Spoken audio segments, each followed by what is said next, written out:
America, Sri Lanka వంటి దేశాలలో సైతం ఆలయాల్లో సేవలు అందిస్తున్నారు. ఇప్పటి వరకు ఒక త్రిభాషా మహాసహస్రావధానం, త్రిభాష అంటే సంస్కృతం, ఆంధ్రం, హిందీ, ఈ 3 భాషల్లోనూ సహస్రావధానం చేసి 24 శతావధానాలు, 1258 అష్టావధానాలు,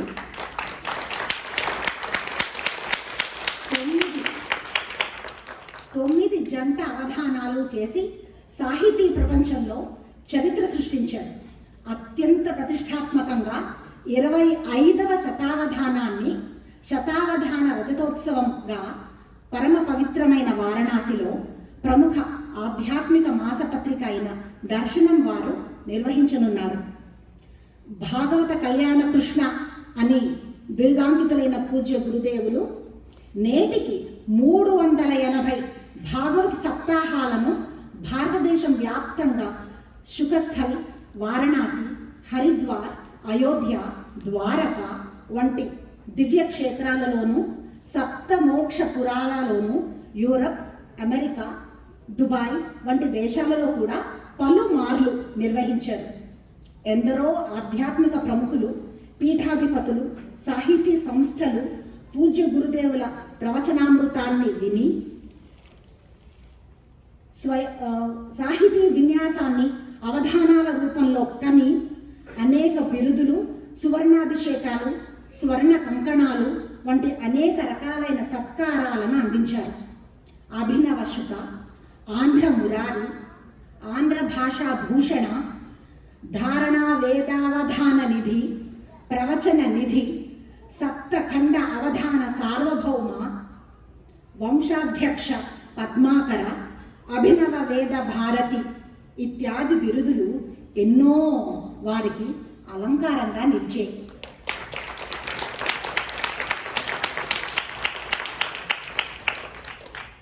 ఈనాటి ఆధునిక సమాజంలో బ్రాహ్మణుల పాత్ర, వారి విధులు అన్న అంశం మీద ప్రసంగించవలసిందిగా పూజ్య గురుదేవులు శ్రీ వద్దిపత్తి పద్మాకర్ గారిని కోరుతున్నాము.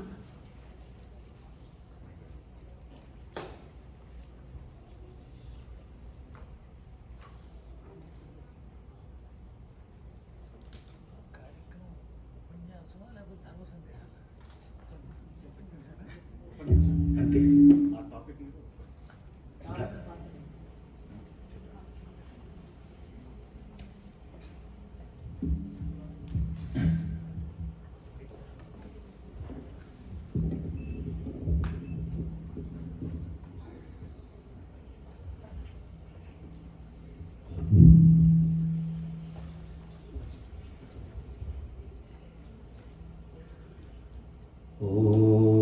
सर्वचैतन्यरूपां ताम् आद्यां विद्यां च धीमहि बुद्धिं या नः प्रचोदयात् सृष्टौ या सर्गरूपा जगदवनविधौ पालिनीया च रौद्री संहारे चापि यस्या जगदिदमखिलं क्रीडनं या पराख्या पश्यन्ती मध्यमातो तदनु भगवती वैखरी वर्णरूपा सा स्मद्वाचं प्रसन्ना विधिहरिगिरिशाराधितालङ्करोतु शुक्लाम्बरधरं विष्णुं शशिवर्णं चतुर्भुजं प्रसन्नवदनं ध्यायेत् सर्वविघ्नोपशान्तये वन्दे गुरुपदद्वन्द्वमवाङ्मानसगोचरं रक्तशुक्लप्रभामिश्रमतर्क्यं त्रैपुरं महः नारायणं नमस्कृत्य नरं चैव नरोत्तमं देवीं सरस्वतीं व्यास వాసం తతో జయముదీరయేత్.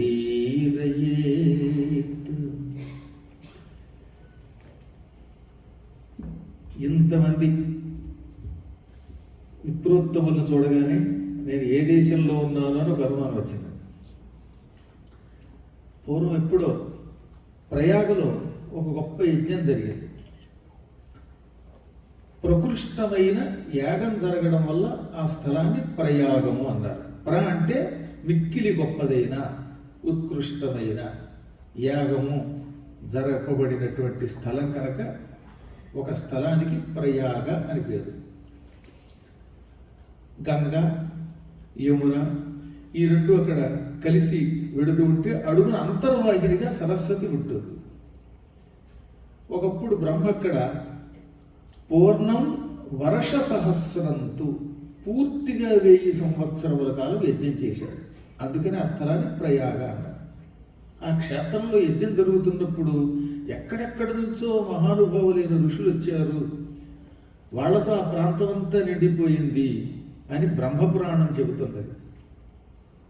ఆ తర్వాత మళ్ళీ కలియుగం ఆరంభం అవుతూ ఉండగా 88,000 మంది ఋషులు నైమిషారణ్యంలో ఒక 1000 ఏళ్ళు యజ్ఞం చేశారు.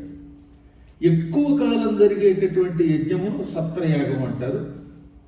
6 నెలలు కనీసం జరిగితే అప్పుడు మాత్రమే ఆ యాగములకు సత్రము అని పేరు. అందులో కొన్ని ప్రత్యేకమైన మంత్రములు ఉంటాయి. ఆ మంత్రములలో ఇందాక నేను ప్రారంభంలో వినిపించిన మంత్రం అన్నదే అమ్మవారికి సంబంధించిన మంత్రం. ఇది దేవీ భాగవతం యొక్క ప్రారంభ మంత్రం అంటారు దాన్ని. ఈ మంత్రము కూడా అనుదినము అక్కడ ఉచ్చరించి వాటితో ఆహుతులు ఇస్తారన్నమాట. ఈ మంత్రం లేకపోతే అసలు సత్రయాగం కానే కాదు. ఇది సర్వ చైతన్య రూపాం తాం ఆద్యాం విద్యాంచ ధీమహి బుద్ధిం యా నః ప్రచోదయాత్.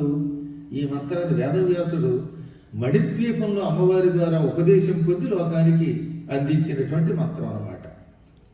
ఆ మంత్రం డైరెక్ట్గా అమ్మవారి ఇచ్చింది ఆయనకి, అది కూడా మణిద్వీపంలో.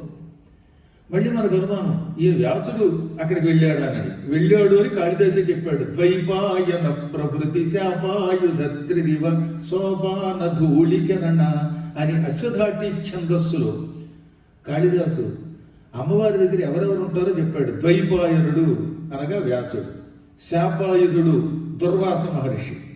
ఇలాంటి మహానుభావులు అక్కడ ఉన్నారండి. వాళ్ళంతా ఆ రోజుల్లో ఎప్పుడు కావాలంటే అప్పుడు మణిద్వీపానికి వెళ్ళి టక్కన వెళ్ళి భూలోకానికి తిరిగి రాగలిగేటటువంటి మహానుభావులు వాళ్ళంతా. వాళ్ళకి పాస్పోర్ట్లు, వీసా ప్రక్రియ B1 B2 L1 F1 green card, citizenship ఈ గందరగోళం లేదు.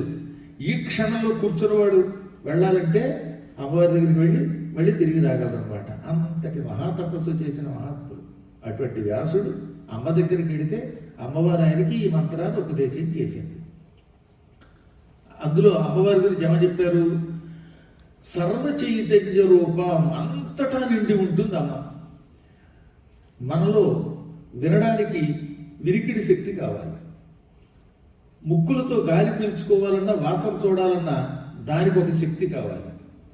కంటితో చూడాలంటే కంటికి శక్తి కావాలి. నాలుకతో రుచి చూడాలన్నా, మాట్లాడాలన్నా దానికి శక్తి కావాలి. ఈ చర్మముతో స్పర్శ సుఖం పొందాలన్నా శక్తి కావాలి. కొంచెం జాగ్రత్తగా వినకపోతే అసలు విప్రశబ్దం ఎందుకు వచ్చిందో తెలియదు మనకి ఇంద్రియాలు ఉన్నాయి. అంటే కళ్ళు, ముక్కులు, చెవులు, నాలుక, చర్మం, ఈ 5ంటిని 5 జ్ఞానేంద్రియాలు అంటారు. ఇంద్రియాలు ఉంటే ఉపయోగం లేదు, ఇంద్రియార్థము ఉండాలి. అంటే ఇంద్రియాలు పని చేయడానికి కావలసిన శక్తిని ఇంద్రియార్థం అంటారు. ఇప్పుడు కొంతమందికి కళ్ళు ఉన్నాయి కానీ వాడు చూడలేడు, అప్పుడు వాడిని ఏమంటున్నాం? అంధుడు అంటున్నావా లేదా? కన్నుంది, కన్ను తెరుచుకునే ఉంటాడు కానీ ఆ కంటిలో చూడడానికి కావలసిన శక్తి లేదు, ఆ శక్తిని ఇంద్రియార్థము అంటారు. చెవులు ఉంటాయి, వినపడదు, అంటే చెవిలో వినికిడి శక్తి లేదు కాబట్టి ఈ చెవి ఒక ఇంద్రియం. ఆ చెవిలో వినడానికి కావలసిన శక్తి ఇంద్రియార్థం. ముక్కులు ఉంటాయి, వాడికి ఎప్పుడు వాసన తెలియదు. అది రెస్ట్ రూమ్కి వెళ్ళినా ఒకటి, రెస్ట్ రూమ్కి వెళ్ళినా ఒకటి, అన్ని వాసనలు ఒకటి వాడికి. అందువల్ల కొంతమంది ముక్కులున్న ముక్కుతో వాసన తీసుకునే శక్తి ఉండదు కనుక ఇంద్రియార్థం లేదన్నారు. పాప నాలుగు ఉంటుంది కానీ ఏ రుచి తెలియదు కొంతమందికి. తీపి పెట్టిన ఒకటే, కారం పెట్టిన ఒకటే. ఏం పెట్టారు మీరు అంటాడు, ఇది పులిహార తిన్నాక. లేదా ఇంకొంతమందికి నాలుగు ఉంటుంది, మాట్లాడే శక్తి ఉండదు. అంటే ఇంద్రియం ఉంది, ఇంద్రియార్థం లేదు. చర్మం ఉంటుంది కొంతమందికి, స్పర్శ తెలియదు అసలు బొత్తిగా. ముఖ్యంగా కుష్ఠరోగికి, లెప్రసీ పేషెంట్కి మాట వరుస కూడా స్పర్శ తెలియదు. అంటే ఇంద్రియం ఉంది, ఇంద్రియార్థం లేదు. ఈ ఇంద్రియార్థములలో ఉన్న చైతన్యం అంతా అమ్మవారి. మనం చూస్తున్నాం, అది అమ్మవారి శక్తి. వినగలుగుతున్నాం, అది అమ్మ శక్తి. మాట్లాడగలుగుతున్నాం, అది అమ్మవారి శక్తి. స్పర్శ అనుభవిస్తున్నాం, అది అమ్మవారి శక్తి. మాట్లాడగలగడమే కాక రుచులు ఆస్వాదించగలుగుతున్నాం, అది అమ్మ శక్తి. ఇలా ఏం చేసినా వీటన్నిటినీ చైతన్యము అంటారు. ఇలా విడివిడిగా ఒక్కొక్క వ్యక్తిలో ఉన్న చైతన్యము, ఇంద్రియాలలో ఉన్న చైతన్యము, బయట కనిపిస్తున్న చెట్లు పుట్టలు మొదలైనటువంటి వాటిల్లో ఉన్న చైతన్యం, జడాలలో చేతనాలలో ఉన్న చైతన్యం, ఈ చైతన్యం అంతా కలిపితే సర్వ చైతన్యం అని పిలువబడుతుంది. ఈ మొత్తం సర్వ చైతన్య స్వరూపిణి అమ్మ. అందుకే సర్వ చైతన్య రూప అన్నారు దాన్ని. ద్వితీయ విభక్తి కాబట్టి సర్వ చైతన్య రూప తాం. అటువంటి ఆ శక్తిని ఆద్యాం అంటే మొట్టమొదటి శక్తి, ఆదిశక్తి. స్త్రీలింగం కనుక ఆద్య అన్నారు, అంటే మొట్టమొదటిది అని అర్థం అన్నమాట. ద్వితీయ విభక్తిలో ఆద్యాం అనగా ఆదిశక్తిని, మొదటి శక్తిని. ఈ సృష్టికి మొట్టమొదటి శక్తి అమ్మవారు. ఆవిడ నువ్వు ఏ పేరుతో పిలు, ఆవిడే మొదటి శక్తి. ఈ శక్తి ఇంకా ఏం చేస్తోంది? విద్యాం, జ్ఞానమునిస్తున్నది. ఏది మంచి, ఏది చెడ్డ, ఏది చెయ్యాలి, ఏది చెయ్యకూడదు, ఇటువంటి అపూర్వమైన జ్ఞానాన్ని కలిగి ఇచ్చేటటువంటి శక్తి. ఆ శక్తిని ధీమహి ధ్యానిస్తున్నాను, నా బుర్రలో ఆ శక్తిని పెట్టుకున్నాను. అంతటా నిండిన చైతన్య శక్తి, ఆదిశక్తి, జ్ఞానస్వరూపిణి అయిన శక్తిని నేను నిరంతరం ధ్యానిస్తున్నాను. ఎందుకు ధ్యానిస్తున్నాను? నహ మా యొక్క బుద్ధిని ప్రచోదయాత్ ప్రేరేపించుట కొరకు. అంటే అమ్మవారిని ఎందుకు ధ్యానిస్తున్నాం అంటే, అమ్మని ధ్యానిస్తే మన బుద్ధి ఎక్కడ ఎలా ప్రవర్తించాలో అలాంటి ప్రేరేపణిస్తుంది, ప్రచోదనం చేస్తుంది అన్నమాట. ఒక్కోచోట మన బుర్ర పనిచేయదు. బుర్ర పనిచేయక కొంతమంది రెడ్ సిగ్నల్లోనే వెళ్ళిపోతారు. ఆ లోపల కూర్చున్నవాడు కొనుక్కొస్తూ ఉంటుంది. అంటే ఆ టైంలో నీ బుర్ర అది రెడ్ సిగ్నల్ వెళ్ళకూడదు అనే ఊహ లేకుండా చేసేసింది. అదృష్టం కాబట్టి బతికి పట్టగట్టి కొడతాం. నా బొట్టుడు ముందు సీట్లో కూర్చుంటే బతికి పట్టగట్టి ఇక్కడికి వస్తే ఉపన్యాసం చెబుతాను, లేకపోతే పార్సిల్ చేసేస్తాను.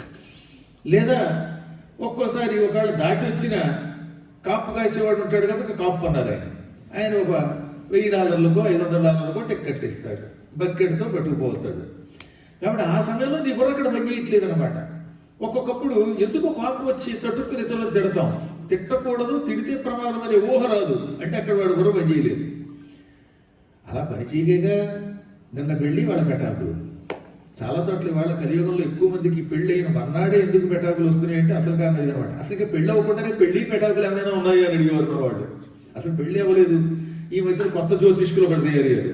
ఎవడన్నా పెళ్లి చేసుకుంటే వాళ్ళు ఎప్పుడు విడిపోతారో చెప్పడం, ఇదాన్ని కూడా. కాబట్టి ఇలాంటి పిచ్చి పిచ్చి వాళ్ళు ఎందుకు వస్తున్నాయంటే బుద్ధి సక్రమంగా పనిచేయక. కాబట్టి ఈ బుద్ధి సరి అయిన మార్గములో మాకు పని చెయ్యాలి, అలా పనిచేసేలా చేసే అమ్మని గురించి ధ్యానిస్తున్నాను అన్నారు. ఈ మూలమంత్రముతో సత్రయాగము అనే ఒక యాగాన్ని ప్రారంభించేవారు. 6 నెలలు చేస్తే సత్రం అన్నారు. సత్ అంటే బుద్ధిమంతులు, జ్ఞానులు, మంచివాడు. అందుకే సత్ పురుషుడు అంటే మంచి మనిషి. సత్ త్రహ సత్రహ అనగా మంచి వాళ్ళని, మహాత్ములను త్రహ అంటే రక్షించున్నది గనక ఈ యాగం చేస్తే ఉత్తముల్ని ఆ యాగం రక్షిస్తోందనమాట. గొప్పవాళ్ళని రక్షించే యాగం కనుక దానికి ఎవరి పేరు సత్రహ. అదే సత్రయాగం పక్కన చేరితే సత్రయాగం. ఈ సత్రయాగం మినిమం 6 నెలలు చేయాలి. ఇంకా ఎక్కువ కాలం చేస్తే దీర్ఘ సత్రం అంటారు. అలా 1000 ఏళ్ల పాటు వాళ్ళు కూడా ఋషులు నైమిషారణ్యంలో కలియుగ ప్రారంభంలో చేశారు. నైమిషే అనిమిష క్షేత్రే మునయ సౌనకాదయ సత్రం స్వర్గాయ లోకాయ సహస్ర సమమాసత అని భాగవతం ప్రారంభంలో మొదటి శ్లోకంలో చెప్పారు. నైమిషారణ్యంలో దేవతలకి నిలయమైనటువంటి నైమిషారణ్యంలో 1000 సంవత్సరముల పాటు శరీరంతో స్వర్గానికి వెళ్ళడానికి సౌనకాది మహర్షులు యజ్ఞం చేశారు అని. 1000 ఏళ్ళు యజ్ఞం అంటే మాట్లాడండి. 2 గంటల ఉపన్యాసం అంటే గంటకి ఏకంగా 1000 డాలర్లు కట్టాలి ఇలాంటి హాలుకి. అటువంటిది నైమిషారణ్యంలో 1000 ఏళ్ళు యజ్ఞం చేశారట. పోనీ ఆ యజ్ఞం చేసేటప్పుడు వాళ్ళకి ఏమైనా బిల్డింగులు కట్టారా, మకాములు ఇచ్చారా? లేదు, అందరూ తలో చెట్టు కింద కూర్చున్నారు. చెట్టు కింద మెట్లు, ఒక్కొక్కడు ఒక్కొక్క చెట్టు కింద కూర్చున్నాడు. ఎవరికి భోజనం పెట్టవలసిన అవసరం లేకుండా వాళ్ళందరూ వాళ్ళే తపశ్శక్తితో గాలిని, పండుని, ఆకుల్ని తిని బతికారు. ఎంతమంది ఋషులు అంటే 88,000 మంది అన్నారు ఏకంగా. ఏ పురాణంలో చూడండి 88,000 మందిని రాశాడు వ్యాసుడు. దేవీ భాగవతంలో బ్రహ్మపురాణంలో, బ్రహ్మవైవర్తంలో, అన్ని చోట్ల కూడా 88,000 మంది ఋషులు. కౌండిన్యాత్రి మరీచి దక్ష కపిలాగస్త్యాదాక్షపాదాంగిరస్యాండిల్య క్రతుకణ్వకుత్స భృగు విశ్వామిత్ర మైత్రేయ మార్కండేయ ఆసురి వామదేవ కపి దుర్వాసో బక వ్యాఘ్రపాత్ మాండవ్యాది మహామునులు చదివి ప్రేమల మీద తత్సేవకం. ఒకళ్ళ ఇద్దర గొప్ప గొప్ప ఋషులు పైగా ఒకళ్ళని మించిన వాళ్ళు ఒకళ్ళు. కౌండిన్యుడు, అత్రి, మరీచి, దక్షుడు, అగస్త్యుడు, కపిలుడు, అంగిరుడు, శాండిల్యుడు, క్రతువు, కణ్వుడు, కుత్సుడు, భృగువు, విశ్వామిత్రుడు, మైత్రేయుడు, మార్కండేయుడు, ఆసురి, వామదేవుడు, కపి, దుర్వాసుడు, బొగుడు, వ్యాఘ్రపాదుడు, మాండవ్యుడు, ఇలాంటి మునులు 88,000 మంది కూర్చున్నారు. ఒకసారి ఆలోచన చేయండి. ఈ హాల్లో ఒక 500 మంది కూర్చుంటే ఆ చివరి వాడికి వినపడాలంటే ఈ గొట్టం ఉండాలి. మైక్ లేకపోతే వినపడదు. ఈ మైక్ కూడా కొంచెం ఎక్కువ సౌండ్ ఉంటే రీసౌండ్ ఇస్తే వినపడదు, అసలు సౌండ్ లేకపోతే వీడికి సౌండ్ ఉండదు. కానీ అటువంటిది 88,000 మంది చెట్ల కింద కూర్చున్నారు, ఒక్కొక్కడు ఒక్కో చెట్టు కింద. అంటే ఎంత దూరం కూర్చున్నారు? Please imagine it.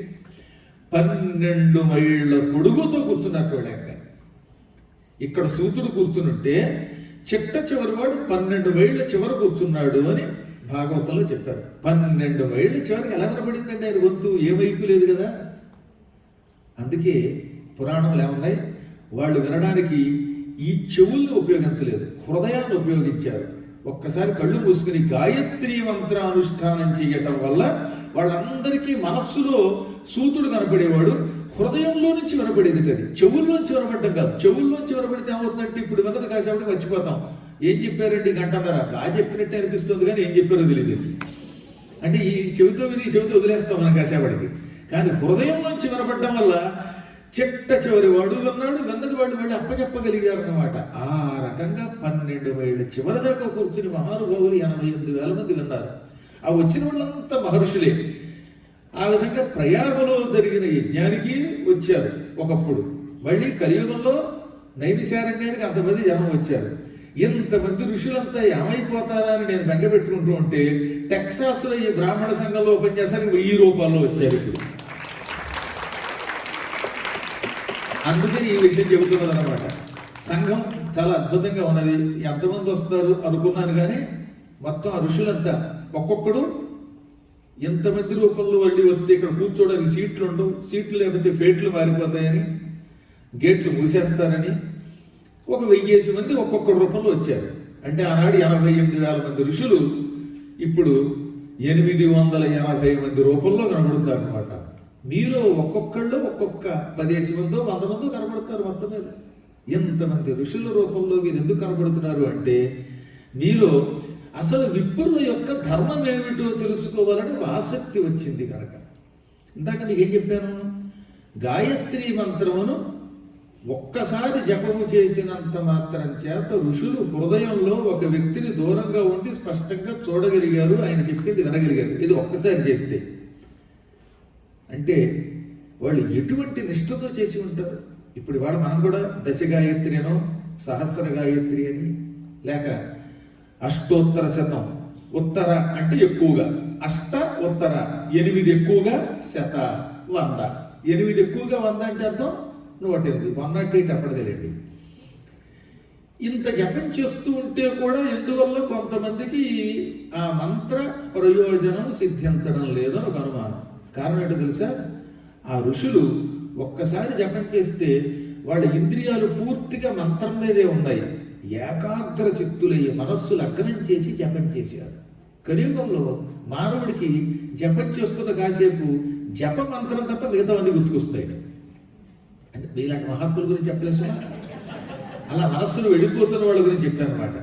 అలా మొదలెడతాడు జపాలు కూర్చుని, ఓం భూర్భువస్సువః. ఏమయ్యా కాసేపట్లో ఆఫీస్కి వెళ్ళాలి, ఇవాళ ఇడ్లీయా చట్నీయా పిజ్జాయా, ఈ మధ్యనే పిజ్జాలే కదా, పిజ్జాలు పొజ్జలు, అవి తింటే పొజ్జలే వస్తాయి. అందువల్ల వీటి మీదకి దృష్టి వెళ్ళిపోయినా, లేదా ఆ సమయంలోనే ఆఫీస్ కాల్స్ గుర్తుకొచ్చినా, ఆఫీస్ కాలో చెయ్యో ఏదో ఒకటి మొత్తం మీద ఇవన్నీ గుర్తుకొస్తూ ఉంటే లగ్నం అవడం లేదు. కలి ప్రభావం వల్ల క్రమక్రమంగా మానవుడికి ఏకాగ్రత లోపిస్తుంది. అందులో ముఖ్యంగా దేవతల మీద ఉన్న దృష్టి తగ్గుతుంది. దానివల్ల ఏమవుతుంది, 108 1000 చెయ్యమన్నారు. ఈ 1000 చేస్తున్నప్పుడు ఒక్కసారైనా మనస్సు లగ్నమైతే ఆ ఒక్క జప ఫలితం ఎంత శక్తిస్తుంది మనకి.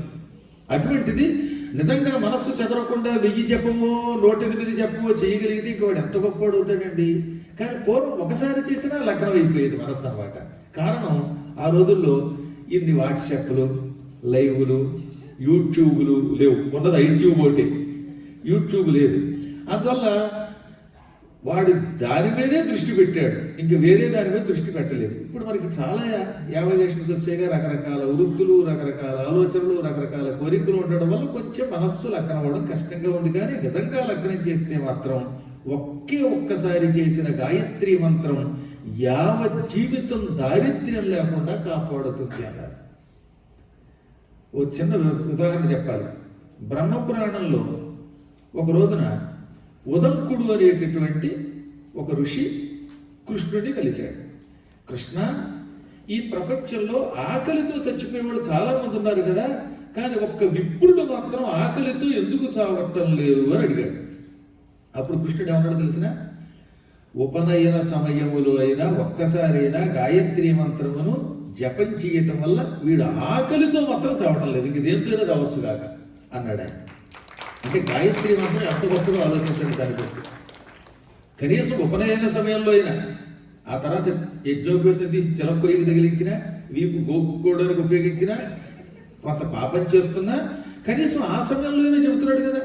అప్పుడైనా కొంచెం భక్తితో చెబితే ఆ ప్రభావం వాడికి వేళకు అన్నం తెచ్చి పెడుతుంది, ఎటువంటి సమయంలో అయినా రక్షించి తీరుతుంది. సందేహం లేదు, గాయత్రి మంత్రం వరకు అంత దివ్య శక్తి ఉండదు.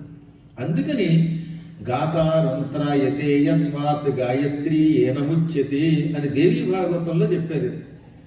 తనని గురించి గానం చేసేవారిని, తన మంత్రాన్ని అనుష్ఠానం చేసేవారిని త్రాయతే రక్షిస్తుంది గనక గాయత్రి అని పేరు.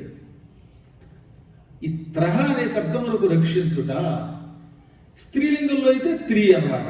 గాయత్రి, గాయత్ ఈ జపం చేసేటటువంటి వారిని, గానం చేసేవారిని రక్షిస్తోంది, అది గాయత్రి అన్నమాట. అదే పురుషుడైతే గాయత్ర అనాలి. త్రహ త్రి, ఈ రెండుకి అంతే తేడా. నిరంతరం కనుక భక్తితో చేయగలిగితే ఇంకోటి ప్రమాదం ఏముంటుంది. నేను ఒక విషయం చెప్పాలి. ఇప్పుడు చాలా మందికి సంధ్యావందనం చెయ్యాలి, ఎలా చెయ్యాలి, మేము ఏదో విదేశంలో ఉంటున్నాం, ఉపనయనం అయ్యింది, ప్రొద్దుట లేవలేము, ఒక్కొక్కసారి రాత్రి ఎప్పుడో 1 గంట దాకా ఉద్యోగం చేయడం వల్ల ఉదయం లేవలేకపోతున్నాం, లేదా ప్రయాణంలో ఉంటున్నాం 24 గంటలు. ఆ సమయంలో మాకు సంధ్యావందనాది కార్యక్రమాలు ఎలా చెయ్యాలి అని ఒక అనుమానం. అందుకే వ్యాసుడు అద్భుతమైన మాట చెప్పాడు కాళికా పురాణంలో. ఏమని, ఎలా ఉన్నా సరే సమయమునకు నువ్వు పాచిముఖంతో ఉన్న అర్ఘ్యం ఇచ్చే అన్నాడు. అలాగే దాన్ని అడ్వాంటేజ్ తీసుకోకండి. రోజు ఇప్పుడు విమానంలో ప్రయాణం చేస్తున్నాం, దాని పేరు ఎమిరేట్స్, లేకపోతే ఖతారో, ఖతర్నాక్కో, ఇంకోటో, ఆఖరికి దిక్కుమాలన్నది దుర్మార్గులైన తురకాళ్ళు పెహల్గాంలో కాల్చడానికి మీదకి వచ్చిన ముందు అర్ఘ్యం ఇచ్చేయి, కన్నీళ్లతోనే అర్ఘ్యం ఇచ్చేయి. ఒక అద్భుతమైన కథ చెబుతాను. పూర్వం తీర్థయాత్రలకి హిమాలయాలకి వెళ్ళాలి అని ఒక పండితోత్తముడు సంకల్పించాడు. చాలా గొప్పవాడు ఆయన. గౌతమ గోత్ర సంకలితుడు, ఆపస్తంభ సూత్రుడు. ఆయన పేరు గౌతముడు, గోత్రము గౌతమే. ఈ తీర్థయాత్రలకు బయలుదేరాడు. అలా వెళుతూ ఉండగా హిమాలయ పర్వతాల్లో కొంత దూరం వెళ్ళిన తర్వాత ఓ చోట ఎక్కడ మంచు గడ్డలు తప్ప నీళ్లు లేవు. సమయం తప్పకుండా స్నానం చేసి సంధ్యావందనం చెయ్యాలి అని ఆయనకి కఠోరమైన నియమం. కానీ ఆ సమయానికి అక్కడ ఆయనకి పక్కన మందాకిని లేదు, అలకనంద లేదు, ఏమీ నీళ్లు లేవు. ఏం చేయాలి? అప్పుడు ఆయనకి అదృష్టవశాత్తు 4 పందులు పొర్లాడుతున్న ఒక మురికి గుంట కనపడింది. అది మురికి నీరు, అందులో పందులు తిరుగుతున్నాయి. వెంటనే నేను నియమంతో స్నానం చేసి సంధ్యావందనం చేయాలనుకున్నాను. నాకు ఏదైనా ఒకటి అనుకుని ఆ బురదలోనే స్నానం చేసి ఆ బురద నీళ్లతో అర్ఘ్యప్రదానం చేశాను. వెంటనే అమ్మవారు అక్కడ ప్రత్యక్షమై ఈ రోజు నుంచి ఈ సరస్సులకు బిందు సరస్సు అని పేరు పెడుతున్నాను. అది ఇప్పటికీ హిమాలయాల్లో బిందు సరోవరం అంటారు చూడండి. మీకు హిమాలయాల్లో బిందు సరోవరంలో గంగబడి అక్కడి నుంచి ఎన్నో పాయలయ్యిందే. ఈ బిందు సరోవరంలో ఒకప్పుడు పందులు పొరలాడుతూ ఉన్న చోట ఆ మురికి నీళ్లతో కూడా అర్ఘ్యమిస్తే అమ్మవారు అనుగ్రహించింది. ఆయన శాశ్వతమైనటువంటి మోక్షం ఇచ్చింది. ఈ కథ ఎందుకు చెబుతున్నాను? నిజంగా మనకి సంధ్యావందనం వేళ తప్పకుండా చేయాలనిపిస్తే విమానంలో ప్రయాణం చేస్తూ ఉండగా అందులో వాష్ బేసిన్లో కనిపించే నీళ్లు తీసుకుని అర్ఘ్యం ఇచ్చేయండి. ఆఖరికి దిక్మాల రెస్ట్ రూమ్ అంటారే, నాకు తెలియక మొదట్లో అమెరికా వచ్చినప్పుడు 2006లో 19 ఏళ్ల క్రితం రెస్ట్ రూమ్ అంటే అందులో రెస్ట్ తీసుకోవడానికి నా కోసం కట్టించారేమో అనుకున్నాను. రాగానే స్వాగతం చెప్పి రెస్ట్ రూమ్కి వెళ్ళండి అన్నారు. ఎంత మంచివాడు, రాగానే రెస్ట్ ఇచ్చారు. లోపలికి వెళ్తే రెస్ట్ కాదు, రెస్ట్ రూము అంటే ఒక్కోసారి మనకి తెలియదు. ఏం చేస్తాం, ఆ సమయానికి అక్కడ నీళ్ళైనా సరే అర్ఘ్యం ఇచ్చేయాల్సిందే. అంటే వేళ తప్పకూడదు, సమయము తప్పకుండా అర్ఘ్యప్రదానము చేయము. ఎలా ఉన్నా సరే ఎంతో కొంత గాయత్రి చేయము అని ఒక నియమం పెట్టారు. సాగితే అప్పుడు మాత్రం అడ్వాంటేజ్ తీసుకోకుండా శుభ్రంగా స్నానం చేసి చెయ్యాలి. కాబట్టి ఎట్లున్నా అర్ఘ్యప్రదానం చేయవలసిందే. ఆఖరికి మహిళలు కూడా మానసికంగా పైకి మంత్రోచ్చారణ చేయకూడదు, కానీ అర్ఘ్యప్రదానం చేయవలసిందే. సంధ్యావందనం మానసికంగా చేయవలసిందే అన్నారు, నోటితో ఉచ్చరించకుండా. కాబట్టి సంధ్యావందనం ఎంత గొప్పదో ఆలోచించండి. ఆడవాళ్ళు కూడా చేశారు పూర్వం. ఉదాహరణకి సుందరకాండం ఉన్నది, అందులో 14వ సర్గ తీయండి. అందులో ఏమన్నారు? సంధ్యాకాలమనాశ్యామా సంధ్యార్థే వరవర్ణిని ధ్రువమేష్యతి జానకి. హనుమంతుడు సీత కోసం అశోకవనంలో అడుగుపెట్టాడు. వెంటనే అనుకున్నాడు, అక్కడ ఒక నది కనపడింది. శ్రీలంకలో ఇప్పటికి కూడా నది ఉంది. అక్కడ నువాన్ ఏరియా అని పేరు. ఇప్పుడు దానికి ఒక నది ప్రవహిస్తూ ఉంటుంది చల్లని నీళ్లతో. ఆ ప్రాంతం ఊటీ కంటే చల్లగా ఉంటుంది. మొత్తం శ్రీలంకలో చల్లగా ఉన్న ప్రాంతం ఈ నువాన్ ఏరియా, అంటే అశోకవన ప్రాంతం. అక్కడ ఒక చెట్టు కింద సీతను కూర్చోబెట్టాడు వాడు. పక్క నుంచి ఒక నది ప్రవహిస్తూ అది వెళ్ళి సముద్రంలో కలిసిపోతుంది, హిందూ మహాసముద్రంలో. ఆ నది దగ్గరికి హనుమంతుడు వెళ్ళి వేళ తప్పకుండా సంధ్యావందనము చేసేటటువంటి సీత తప్పక ఇక్కడికి వస్తుంది, ఇక్కడ సంధ్యావందనం చేస్తుంది, అర్ఘ్యం ఇస్తుంది అంటాడు సుందరకాండంలో. కొన్ని అప్రామాణికమైన గ్రంథం కూడా కాదు. సంధ్యాకాలమనా అంటే సంధ్యా సమయమును విడిచిపెట్టకుండా పాటించేటటువంటి ఆవిడ. దాని మీద మనస్సు లగ్నం చేసిన శ్యామ అంటే యౌవన మధ్యస్థ. ఆడవాళ్లలో మంచి నవయవనంలో గడుగు పెట్టిన స్త్రీని ఏమంటారన్నమాట? 25 ఏళ్ళు దాటాలి, 50 ఏళ్ల లోపు ఉండాలి. అటువంటి స్త్రీని శ్యామ అంటారు. శ్యామ యౌవన మధ్యస్థ, యౌవనానికి మధ్యలో ఉన్న స్త్రీ. పూర్వం 50 ఏళ్ళు వచ్చేదాకా స్త్రీలు కానీ మగవాడు కానీ అందరూ యౌవనవంతులే. ఇప్పుడు 50 25 ఏళ్ల వాళ్ళకు కూడా దుబ్బు కళ్ళతోడే. కానీ పూర్వం 50 ఏళ్ళు వచ్చినా అదేంటో తెలియదు కానీ మనుషులు నవనవలు ఆడుతూ ఉండేవారు. ఇప్పటికి కూడా చాలా మంది నన్ను చూస్తే, మిమ్మల్ని చూస్తే మీకు 16 ఏళ్ళ అని అడుగుతారు. ఓహో నిజమే కావాలి అనిపిస్తుంది. అంత అందంగా ఉన్నారంటే మరి నా అదృష్టం పూర్వజన సుకృతం. కొంతమందిని చూస్తే ముసలాడాలు కనబడతాడు, పెళ్లి కూడా అవ్వదు, ఇంక పెట్టాల్సిన సంగతి పక్కన పెట్టండి. కానీ పూర్వకాలంలో 50 ఏళ్ళ లోపు ఉండేటటువంటి యవ్వన మధ్యస్థని శ్యామ అంటారు. వేళ తప్పకుండా సంధ్యావందనం చేయాలనే కోరిక కలిగిన నవయౌవనవతి అయిన సీత సంధ్యావందనం కోసం ఇక్కడికి వస్తుంది అన్నాడే. కాబట్టి పురుషులేమో గాయత్రీ మంత్రపూర్వకంగా అర్ఘ్యం ఇవ్వాలి, స్త్రీలు కూడా సంధ్యావందనం చేయాలి, అర్ఘ్యం ఇవ్వాలి. కానీ అర్ఘ్యానికి మంత్రం మాత్రం ఎలా చెప్పారు? గాయత్రీ మంత్రాన్ని శ్లోక రూపంలో ఇచ్చారన్నమాట.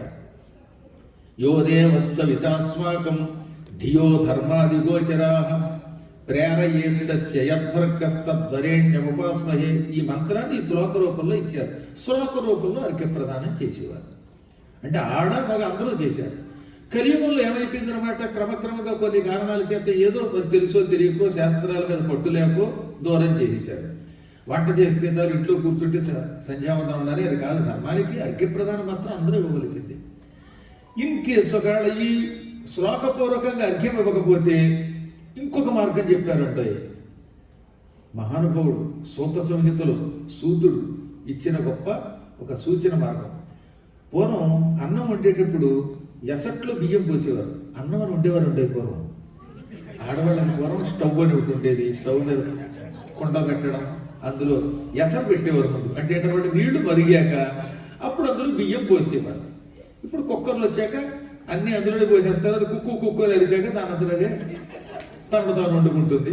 కానీ ఎసరు వేసేటప్పుడు అందులో కొద్దిగా బియ్యం అలా తిప్పి ఆ పొయ్యిలో వేసేవారు, కట్టెల పొయ్యిలో. అది సంధ్యావందనం అన్నమాట. అందుకని ఇప్పుడు కలియుగంలో సంధ్యావందనం చేయాలంటే ఏం చేయాలి? పొయ్యి లేదు, ఆ పొయ్యిలో ఎసరు అసలే లేదు, ఆ ఎసరులో బియ్యం వేసేటప్పుడు ఒక పెసరు అందులో వేయడం కుదరదు.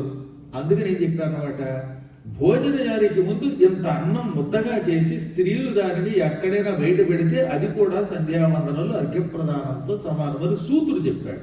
ఇది కలియుగం కోసం చెప్పాడు అనమాట. సరే, ఏది ఏమైనా సంధ్యావందనం వేళకి చెయ్యాలి.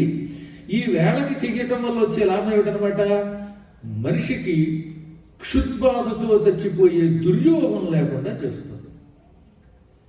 ఏ దేశంలో ఉండండి, ఏ మూల ఉండండి, వేళకింత అన్నం లభించాలంటే దానికి ఒకటే మార్గం సంధ్యావందనమే. ఇంతవరకు మీరు గర్వం అనుకోండి, ఇంకోటి అనుకోండి, కానీ ఏనాడు ఆకలికి మాడిపోయిన కర్మయోగం నాకు తెలియదు. ఒక్కసారి కూడా ఎలా ప్రయాణం చేసినా ఎలా అయినా సరే భోజనం లభించేది. మీకు సంధ్యావందన మహిమ, భగవంతుడి యొక్క అనుగ్రహం ఎలా ఉంటుందో తెలియజేసి ఒక చిన్న విషయం చెబుతాను. 2005లో మొదలుపెట్టి వరుసగా ఒక 3 సంవత్సరముల పాటు హైదరాబాద్లో మల్కాజ్గిరి దగ్గర ఆనందబాగ్లో ఓ తోట, కనకరాజు గారి తోట అనేవారు. ఆ తోటలో తరచుగా ప్రవచనం చెప్పేవాడు.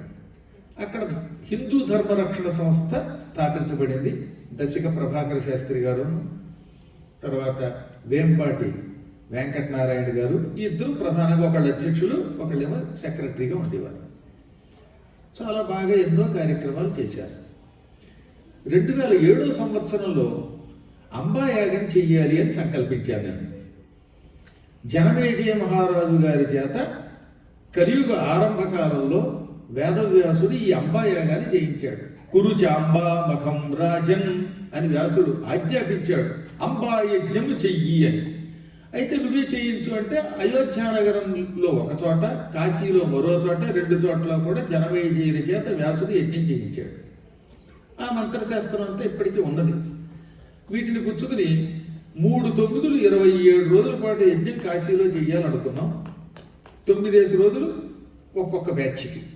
ఒక బ్యాచ్ ఏమో మొత్తం భారతదేశంలో ఉన్నవాళ్ళు, విదేశాల్లో ఉన్న వాళ్ళకి. ఒక బ్యాచ్ కేవలం హైదరాబాద్ బ్యాచ్. మరొక బ్యాచ్ ఏమో అప్పట్లో కేవలం ఏపీ, అప్పటికంటే తెలంగాణ విడిపోలేదు కదా, ఏపీలో వాళ్ళకి. ఇలా 3 బ్యాచ్లు పెట్టాం. అందులో హైదరాబాద్ నుంచి వచ్చినటువంటి బ్యాచ్ చివరి బ్యాచ్ అన్నమాట. అప్పట్లో అసలు ఫ్లైట్లు ఎక్కడున్నాయండి, అసలు విమానాలు అనేది చాలా అరుదు. అందువల్ల అందరం కూడా కాశీలో ఒక రైలు పట్టుకుని హైదరాబాద్ రావాలి. అదొక స్పెషల్ ట్రైన్. 9 రోజులు యజ్ఞం అయిపోయింది, పూర్ణాహుతి అయిపోయింది. అయిపోయాక సాయంత్రం 4 గంటలకు 5 గంటలకు బయలుదేరవలసిన రైలు స్పెషల్ ట్రైన్ అవ్వటం వల్ల అన్ని ఏసీ కంపార్ట్మెంట్లే వాటిలో అది కొంచెం 3 గంటలు ఆలస్యంగా బయలుదేరింది. ఇంకా అక్కడి నుంచి ఆ లేటి సరిగ్గా మధ్యప్రదేశ్లో విదిశ అనే ఒక పల్లెటూరు స్టేషన్ ఉంది. ఆ స్టేషన్లో ఆపేశాడు. ఇంకా అక్కడి నుంచి కదలదు. 5 గంటలు 6 గంటలు అలా ఆగిపోయింది అంతే. పాపం మాతో పాటు వచ్చినటువంటి వాళ్ళంతా కూడా ఫ్యాక్టరీలు పెట్టుకున్నవాళ్ళు. అందరికీ లోపల ఫ్యాక్టరీ ఉంది, షుగర్ ఫ్యాక్టరీ. అందరూ షుగర్ పేషెంట్లే. పాపం వీళ్ళు తెచ్చుకున్న ఆహారాలు కూడా అయిపోయాయి. మంచినీళ్ళు అమ్మురావు, ఎందుకంటే స్పెషల్ ట్రైన్, అందులో ప్యాంట్రీ కారు లేదు, ఆ వంట చేయడానికి మనకు వచ్చే కారు లేదు, మాట వలసకి టీ రాదు, కాఫీ రాదు. తెచ్చుకున్న బిస్కెట్లు అయిపోయాయి, ఫ్రిస్కోలో తినడానికి తెచ్చుకున్న రస్కులు కూడా అయిపోయాయి. రిస్క్ అయిపోయింది అక్కడ. ఇంక ఎవరి దగ్గర లేదు, మంచినీళ్ళు లేవు, తిండి లేదు, ఏమీ లేదు. మలమల మాడిపోయారండి బాబు. కొంతమంది అయితే గురువు గారు మిమ్మల్ని నమ్ముకు వచ్చామండి బాబు, యజ్ఞం వాడి దేవుడు ఎరుగు, మేమే పూర్ణాహుతి అయిపోయేటట్టున్నాము అని కూడా నా ఎదురుగుండా కాకుండా పక్క వాళ్ళ దగ్గర చెప్పారు. కొన్ని నా మొహం మీద చెప్పకుండా కొన్ని చోట్ల అలా తిప్పుతారు. ఇది 18 ఏళ్ల క్రితం మాట అన్నమాట. సరిగ్గా మే నెల. బయటికి దిగడానికి భయం, ఎందుకంటే దిగితే ఎండ. అందులో ఏసీలో కాసేపటి బయటకు వస్తే ఆ ఎండలా ఉంటుందో మీకు నేను చెప్పేది ఉంది, ఇది టెక్సాస్. మంచి వేసవకాలంలో బయటకు వస్తే దెబ్బకి కళ్ళు బయలుగా మీకు వడదెబ్బ తగులుతుందని వాడు, అదే వడదెబ్బ అంటే. ఆ పరిస్థితుల్లో సరిగ్గా అప్పుడే సంధ్యావందనం పూర్తి చేసుకుని ఇక సాయంత్రం అయిపోతుంది భయంతో, అమ్మా సంధ్యావందనం చేసుకున్నవాడు గాయత్రి జపం చేసుకున్నవాడు ఆకలికి మాడిపోడు అని వేదవ్యాసుడు చెప్పాడు. ఇంతమంది 300 మంది ఈ రైల్లో మాడిపోతున్నారు. ఏదో మాతో వచ్చినవాడు 300 మంది. ఇది కాకుండా మిగతా కంపార్ట్మెంట్ల మధ్య ఎంతమంది ఉన్నారో తెలియదు. రైలు కదలదు, ప్యాంట్రీ లేదు. అది చూస్తే విచిత్రమైన పల్లెటూరు. స్టేషన్లో స్టేషన్ మాస్టర్ మాత్రం ఎవడూ లేడు. ఎలా అని ఒక్క క్షణకాలం అమ్మని ప్రార్థిస్తే వెంటనే తమాషా జరిగింది. ఆ చుట్టుపక్కల ఈ స్టేషన్కి దగ్గరలో అడవిలో ఉన్న కొంతమంది బోయేవాళ్ళు లాంటి వాళ్ళు, ట్రైబల్ వాళ్ళు పరుగులు వచ్చారు. రైలు ఆగిపోయిందని ఎవరో వాళ్ళకి ఉప్పందించారు. వాళ్ళు వచ్చారు. అక్కడ పెద్ద పెద్ద ఇటుకలు పెట్టారు, దబరా గిన్నెలు పెట్టారు, వాటి మీద కట్టెల పొయ్యి వెలిగించారు, నీళ్లు పోసారు. మంచి బొంబాయి రవ్వ, తెల్ల రవ్వ ఉంటుంది కదా, ఉప్మా చేస్తే బొంబాయి రవ్వతో చేస్తే బాగుంటుంది. అది ఉప్మా బన్సీ రవ్వ, అది ఎర్ర నూకతో చేస్తారు వెర్రి తెలుగులు కొందరు, అది వాళ్ళ కర్మలు పెట్టి మనకెందుకు. కానీ శుభ్రంగా ఈ తెల్లని బొంబాయి రవ్వని తీసుకొచ్చారు. అవి ఎక్కడ తెచ్చారో మంచి నెయ్యి కూడా తెచ్చారండి. అసలు నెయ్యి లేకుండా ఉప్మా చేసేవాడు చూస్తే వ్యాసుడికి మండిపోయి తుపాకీతో కాదు చేసేవాడు కలియుగంలో. ఇద్దరున్నారు. నెయ్యి వేస్తే ఒకడు మండుతాడు, వెయ్యకపోతే ఒకడు మండుతాడు అని ఒక సామెత తెలుసు కదా. అగ్నిహోత్రుడులో నెయ్యి పోస్తే భగ్గుమండి మండుతాడు, బ్రాహ్మణుడు అన్నంలో నెయ్యి పొయ్యకపోతే మండుతాడు పూర్వకాలం. ఇప్పుడు కలియుగం కదా, నెయ్యి అంటే కొలెస్ట్రాల్ వేసుకోవడం మానేశాడు. వాడి కొలెస్ట్రాల్, నాకేముంది కొలెస్ట్రాల్, అందులో నాకు పోయి చేయ పర్వాలేదు. నెయ్యి పోసుకోవడం వల్ల కొవ్వు రాదు. నెయ్యి పోసుకుని కింద వెంటనే పడుకుంటే బొచ్చ వస్తుంది. రోజు 5 మైళ్ళు 10 మైళ్ళు నడిచి పరిగెత్తుకుంటూ వెళుతూ ఉంటే ఆ వ్యక్తి శరీరం ఎలా ఉంటుందంటే దృఢంగా ఉంటుంది. ఇక్కడ నుంచి కిందకు దూకాలి చక్కున. ఇప్పుడు బాగుంటుంది కదా దూకేవాడిని. అప్పుడు మనిషి శరీరం చురుగ్గా ఉంటుంది. పాప వాళ్ళు నెయ్యి కూడా పోసారు. పెద్ద పెద్ద దబరా గిన్నెలు అంటారు కదా, అలాంటి గిన్నెలు అనమాట. మొత్తం ట్రైన్లో 12 కంపార్ట్మెంట్లు ఉన్నాయి. అన్ని ఏసీ కంపార్ట్మెంట్లే. అన్నిట్లో కలిపి దాదాపు 500-600 మంది దాకా ఉన్నట్టున్నారు. అంతమందికినండి మా కంపార్ట్మెంట్లతో పాటుగా అందరికి గొప్ప పెట్టారు. ఏడ్చేదానికి మొగుడు వస్తే నాకు మొగుడు వస్తాడన్నట్టు సామెత ఒకటి ఉంది. ఎందుకంటే ఓ చెల్లెలు అక్క ఉన్నారట, అక్క చెల్లెళ్ళు. చెల్లి ఎప్పుడు నాకు తొందరగా పెళ్ళవ్వాలో అని ఏడ్చేది. అప్పుడు అక్కగారు నవ్వేది. ఎందుకని? చెల్లికి సంబంధం చూడాలంటే ముందు అక్కకి చూడాలి. ఆ రోజుల్లో ముందు అక్కకి చేశాక చెల్లికి చేసేవారు. అందుకని ఏడ్చేదానికి మొగుడు వస్తే నాకు గ్యారంటీగా వస్తాడన్నట. అది సామెత. అలాగా మాతో పాటు అందరికీ మంచి మంచి ఉప్మా, అద్భుతంగా జీడిపప్పులు, వేరుశనగ గుళ్ళు కూడా వేసి పెట్టారు. పీకదాకా పెట్టారు. ఇంకా గిన్నెలో మిగిలిపోతే మా అందరికీ అందులో ఏవో ప్లాస్టిక్ డబ్బాల్లో వేసి ఇచ్చేశారు. అప్పుడు ఒక ఆవిడ, నేను ఇందాక దిక్కుమాల గురువుతో వచ్చాం, తిండి లేదా అన్నవిడ, గురువు గారితో వచ్చాం కాబట్టి మనకి ఉప్మా వచ్చింది. ఆ నోడే నిమిషంలో మారిపోయింది. మళ్ళీ ఆ తిండితోటితోటే పోయింది అనమాట. ఇప్పటికి కూడా ఆ సంఘటన ఒక్కడు మర్చిపోలేకపోతున్నాడండి. అందులో ముఖ్యంగా దశక ప్రభాకర్ శాస్త్రి గారు స్టేట్ బ్యాంకులో చేసి రిటైర్ అయిపోయారు. ఆయన నేను కనబడితే అదే సంఘటన గుర్తుకు తీసుకొస్తాడు. ఆయన చాలా మంది, ఎంతో మంది మహానుభావులు ఆ యాత్రకు వచ్చారు. వాళ్ళందరినీ ఆశ్చర్యపరిచిన సంఘటన ఇది. కాబట్టి గాయత్రి మంత్రానుష్ఠానం, సంధ్యావందనం ఒక్కటి చేస్తే అనేక మంత్రములు కూడా చేయవలసిన అవసరం లేదు. అలాగే మానేమని కాదు, కానీ ఇది తప్పనిసరిగా చెయ్యాలి. సంధ్యావిహీనా పశుభి సమానా. సంధ్యావిహీనులు, సంధ్యావందనము చెయ్యని వారు పశువులతో సమానులు అన్నాడు వ్యాసుడు. అందువల్ల చేస్తే దాని ప్రభావం మేము చూసాం. వేళకి సంధ్యావందనం చేయటం, ఇంత అర్ఘ్యప్రదానం చేయటం, ఇవి తప్పనిసరిగా చెయ్యాలి. ఇంకా తర్వాత మీకు తోచిన ఏదో ఒక మంత్రాన్ని, అనుష్ఠానాన్ని తప్పనిసరిగా గురుముఖత సేకరించాలి. గురువు లేకుండా తీసుకునేటటువంటి మంత్రములు, సొంత పెత్తనములతో పుస్తకాల్లో చూసి చేసేటటువంటి మంత్రానుష్ఠానములు అంత ఎక్కువ ఫలితం ఇవ్వవు. కరస్పాండెన్స్ కోర్సు సర్టిఫికెట్ ఇస్తుంది, కానీ జ్ఞానం ఎలా ఇస్తుంది? డైరెక్ట్గా యూనివర్సిటీలో గురువుల ఎదురుగా కూర్చొని ముఖాముఖి నేర్చుకున్నప్పుడు విద్య వల్ల వచ్చే లాభం పుస్తకాలు చూస్తే రాదు. అందుకని ఎప్పుడు కూడా మంత్రము గురువు దగ్గర కూర్చొని ఆయన ద్వారా ఉచ్చారణ విని అప్పుడు అనుష్ఠానం చేస్తే ఎక్కువ ఫలితం ఉంటుంది అనమాట. ఇప్పుడు ఈ కలియుగంలో అలా కాకుండా ఏదో టీవీలో రకరకాలుగా చెప్పేస్తూ ఉంటే అవన్నీ వినడం, దానివల్ల ఏమవుతుంది అనమాట, ఉచ్చారణలో లోపాలు వస్తాయి. వ్యూహలక్ష్మి అని ఒక మంత్రం ఉందండి. ఈ వ్యూహలక్ష్మి ఎప్పుడో చాలాసార్లు టీవీలో ఉపన్యాసం చెప్పాను. సొంత పెత్తనతో యోగలక్ష్మి అని మార్చేయండి. వ్యూహ అంటే ఊ రాసి యానాల వల్ల బాగుందే ఆ వాక్యంతో ఊకారం ఇవ్వండి. అప్పుడు ఊ దాని కింద యా రాస్తే వ్యూ పక్కన హా రాయాలి. అది వ్యూహలక్ష్మి. VYUHA. కానీ వీడికి తెలియక ఏమనుకున్నాడు, వ్యూహ వెనక విని వెనక సొంత పెత్తనంతో యోగలక్ష్మి అన్నాడు. యోగలక్ష్మి అనగానే ఈ మంత్రం విధానం మారిపోతుంది. 8 రకాల బంధనములతో విష్ణువు వక్షస్థలం మీద లక్ష్మీదేవి కూర్చుని ఉంటుంది వెంకటేశ్వరుడి వక్షస్థలం మీద. ఏది తిరుమలలో. ఇక్కడ కూడా ఒక వెంకటేశ్వరుడు ఉన్నాడు. కాకపోతే ఈయన ములుగుట్ల వెంకటేశ్వరుడు, ఈయన భార్య కూడా పద్మావతి. ములుగుట్ల పద్మావతి సమేత వెంకటేశ్వరుడు. అక్కడ తిరుపతిలో కొండ మీద ఉన్నటువంటి ఆయన వెంకటేశ్వరుడు. ఆయన వక్షస్థలం మీద ఉంటుంది లక్ష్మి. ఆయన అదృష్టవంతుడు. ఈ పద్మావతి కూడా నేను పైనే కూర్చుంటాను అనలేదు. ఆయనంటే దేవుడు కాబట్టి తట్టుకున్నాడు ఈ పద్మావతిని లక్ష్మిని వక్షస్థలం మీద. ఈవిడ పరమపతివ్రత కనుక ఏముండయి నన్ను కూడా మీ గుండెల మీద కూర్చోబెట్టుకుంటారా లేదా అని కూర్చుంటే ఎలా కార్యక్రమం నిర్వహించేవాడు అప్పుడు చూడాలనుంది నాకు. ఉత్తమ దంపతులు అనుకోండి, అందరూ ఉత్తములే రెండో. కాబట్టి ఇది చెప్పచ్చేదంటే ఆ వెంకటేశ్వరుడి యొక్క దివ్యమంగళ రూపం మీద వక్షస్థలం మీద ఉన్న లక్ష్మి వ్యూహలక్ష్మి. ఆ వ్యూహలక్ష్మికి ఒక మంత్రం ఉన్నది.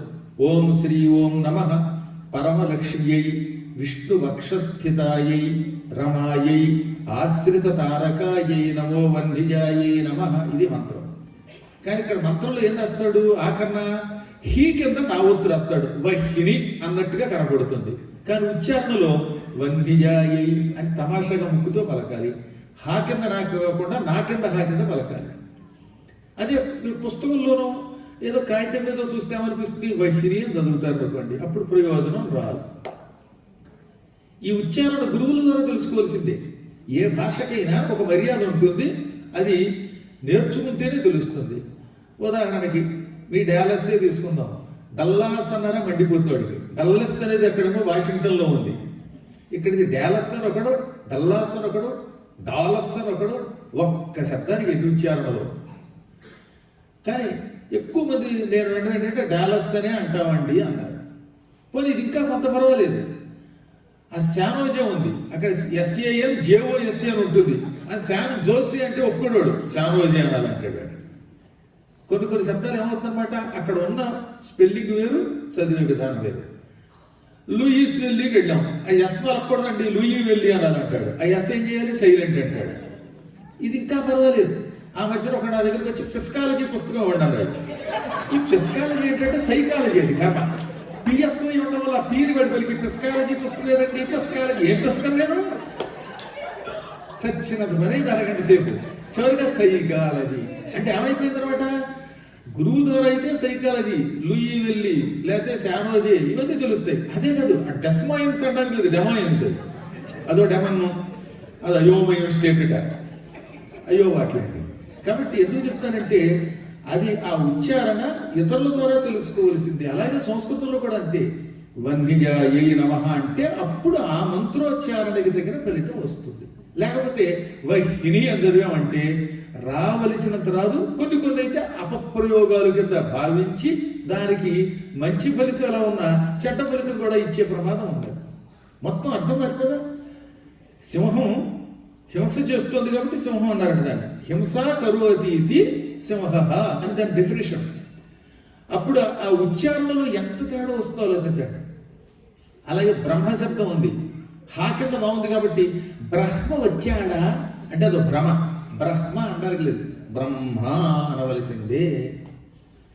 అందువల్ల మంత్రోచ్చారణ ఎప్పుడు గురువు ద్వారా తెలుసుకుంటే ఎక్కువ. సంధ్యావందనం చేసేటప్పుడు, ముఖ్యంగా ముద్రలు ప్రదర్శించేటప్పుడు తప్పనిసరిగా గురుముఖత నేర్చుకుంటే కరెక్ట్గా తెలుస్తుంది. దానివల్ల సక్రమ ప్రయోజనం వస్తుంది. కలియుగంలో ఎక్కువ మంది గ్రంథముల మీద, యంత్రముల మీద ఆధారపడడం వల్ల కూడా మంత్రం అనుకున్నంత ప్రయోజనం ఇవ్వటం లేదు అంటాడు వేదవ్యాసుల వారు భాగవతంలో చెప్పాడు. కృష్ణుడు బలరాముడు శాస్త్రాలు నేర్చుకోవడం కోసం వారణాసికి వెళ్ళారు. అక్కడ ఒకప్పుడు అవంతిపురంలో ఉండి వారణాసిలో గురుకులం పెట్టిన సాందీపని దగ్గర చదువుకున్నారు. ఎందుకు వాడు చదువుకోవడానికి వెళ్ళవలసి వచ్చింది? కృష్ణుడు అంటే జగద్గురుడు కదా, నా పక్కనే పెట్టారు కదా ఆయన్ని. అనుదినము మీరు రోజు ఆయనే జగద్గురువు అంటున్నారు. కలియుగంలో మన ఇద్దరిని జగద్గురువులు అంటాం. ఒక ఆయన కృష్ణుడు, రెండో ఆయన ఆదిశంకరాచార్యులు వారు. ఇద్దరు జగద్గురువులే. అందున శ్రీకృష్ణ పరమాత్ముడు ఎల్లవేళలా జగద్గురువు ఆయన. వసుదేవసుతం దేవం కంసచాణూరమర్దనం దేవకీ పరమానందం కృష్ణం వందే జగద్గురుం అని రోజు మనం ధ్యానం చేసే కృష్ణుడు, ఆయనకి పానుపుగా ఉన్న ఆదిశేషుడు బలరాముడు రూపంలో ఆయనకు అన్నగారిగా ఉన్నవాడు, ఇద్దరూ కలిసి కాశీ వెళ్ళారు. వెళ్ళి ఎందుకు గురువుని సేవించారంటే లోకానికి ఒక సందేశం ఇవ్వడానికి. ఉర్విల్ మానవులెవ్వరైనా గురువాక్యోద్యుక్తులై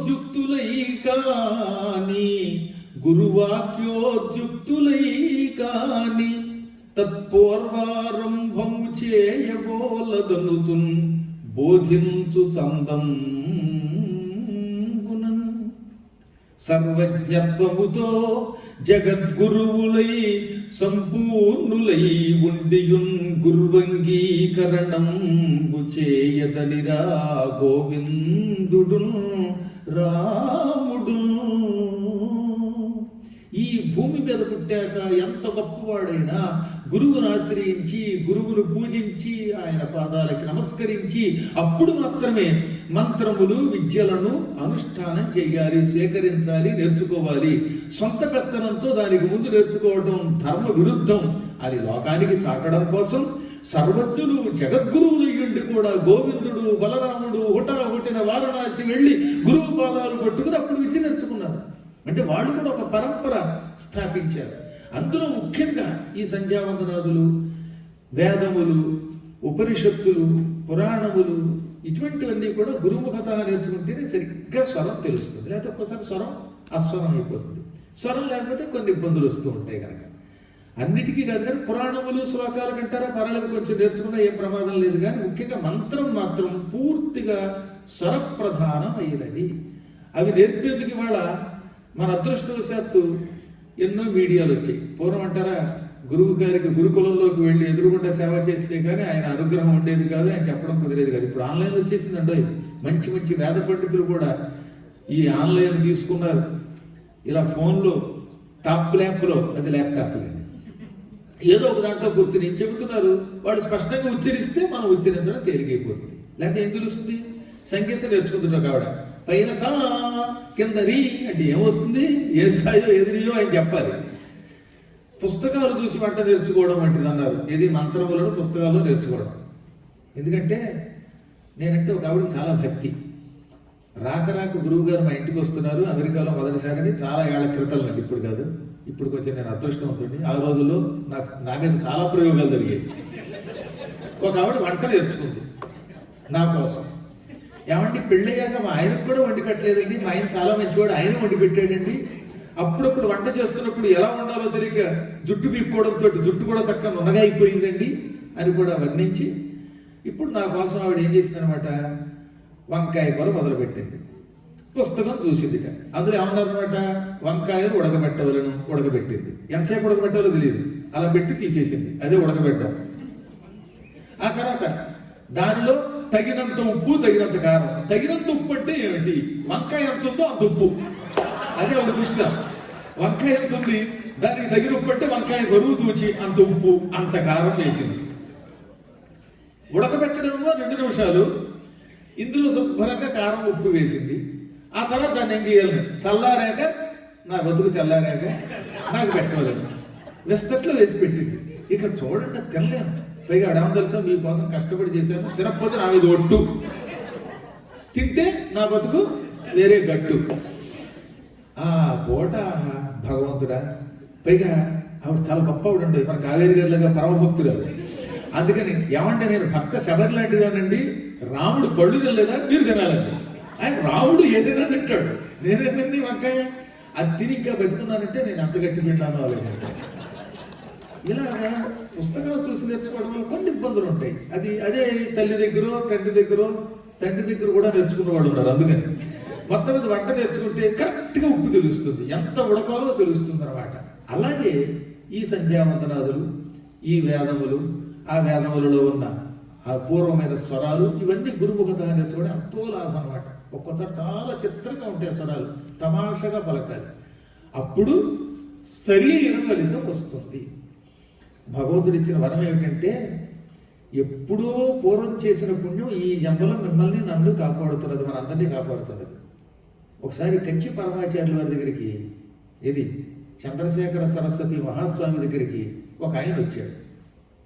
ఏమండి, నేను ఎంత ప్రయత్నించినా మా పిల్లలకి ఉద్యోగం రావటం లేదండి, కారణం ఏమిటని అడిగాడు. అప్పుడు ఆయన ఏమన్నాడు తెలుసా? మీ నాన్నగారు నిరంతరం సంధ్యావందనం చేశాడు, గాయత్రి జపం చేశాడు. ఆ అనుష్ఠానం వల్ల నీకు మంచి ఉద్యోగం వచ్చింది. నీకు ఉద్యోగం వచ్చాక సంధ్యావందనం మానేసావు, అనుష్ఠానం మానేసావు. నీ ప్రభావం నీ కొడుకు మీద లేదు. మీ నాన్నగారి చెప్పమేమో నీకు ఉద్యోగం ఇప్పిస్తే నువ్వేమో ఉద్యోగం మానేయడంలో, ఉద్యోగం అంటే ఉత్కృష్టమైన యోగం, సంధ్యావందన యోగం మానేసావు. అందుకే నీ కొడుకు ఇలా వరస్ట్ అయిపోయాడు. అక్కడ నిజం చెప్తున్నాం. మన పెద్దలు పూర్వులు చేసిన తపస్సు మీ అందరినీ రక్షించింది. ఇప్పుడు మీరు కూడా ఏం చేయాలి? ఎంతో కొంత పూర్వంలాగా గంటల గంటలు చేయలేకపోయినా 2 నిమిషములు ఆ మాత్రం సంధ్యావందనాన్ని కేటాయించలేమా? ఒక్క 10 నిమిషాలైనా గాయత్రి జపం చేయలేమా? లేదా మహానుభావులైనటువంటి మీలో చాలా బాగా చదువుకున్నటువంటి వాళ్ళు చెప్పేటటువంటి ఉపనిషత్తు వాక్యాలు వినలేమా? నకర్మణ న ప్రజయా ధనే నత్యాగే నైకి అమృతత్వమానసు. ఈ ఉపనిషత్తు వాక్యాలు విన్నంత మాత్రమే చేతనే మనం తెలుస్తాం. లలితా సహస్రనామం, విష్ణు సహస్రనామం వంట చేస్తూ చేయండి. అదేం పెద్ద కష్టం కాదు.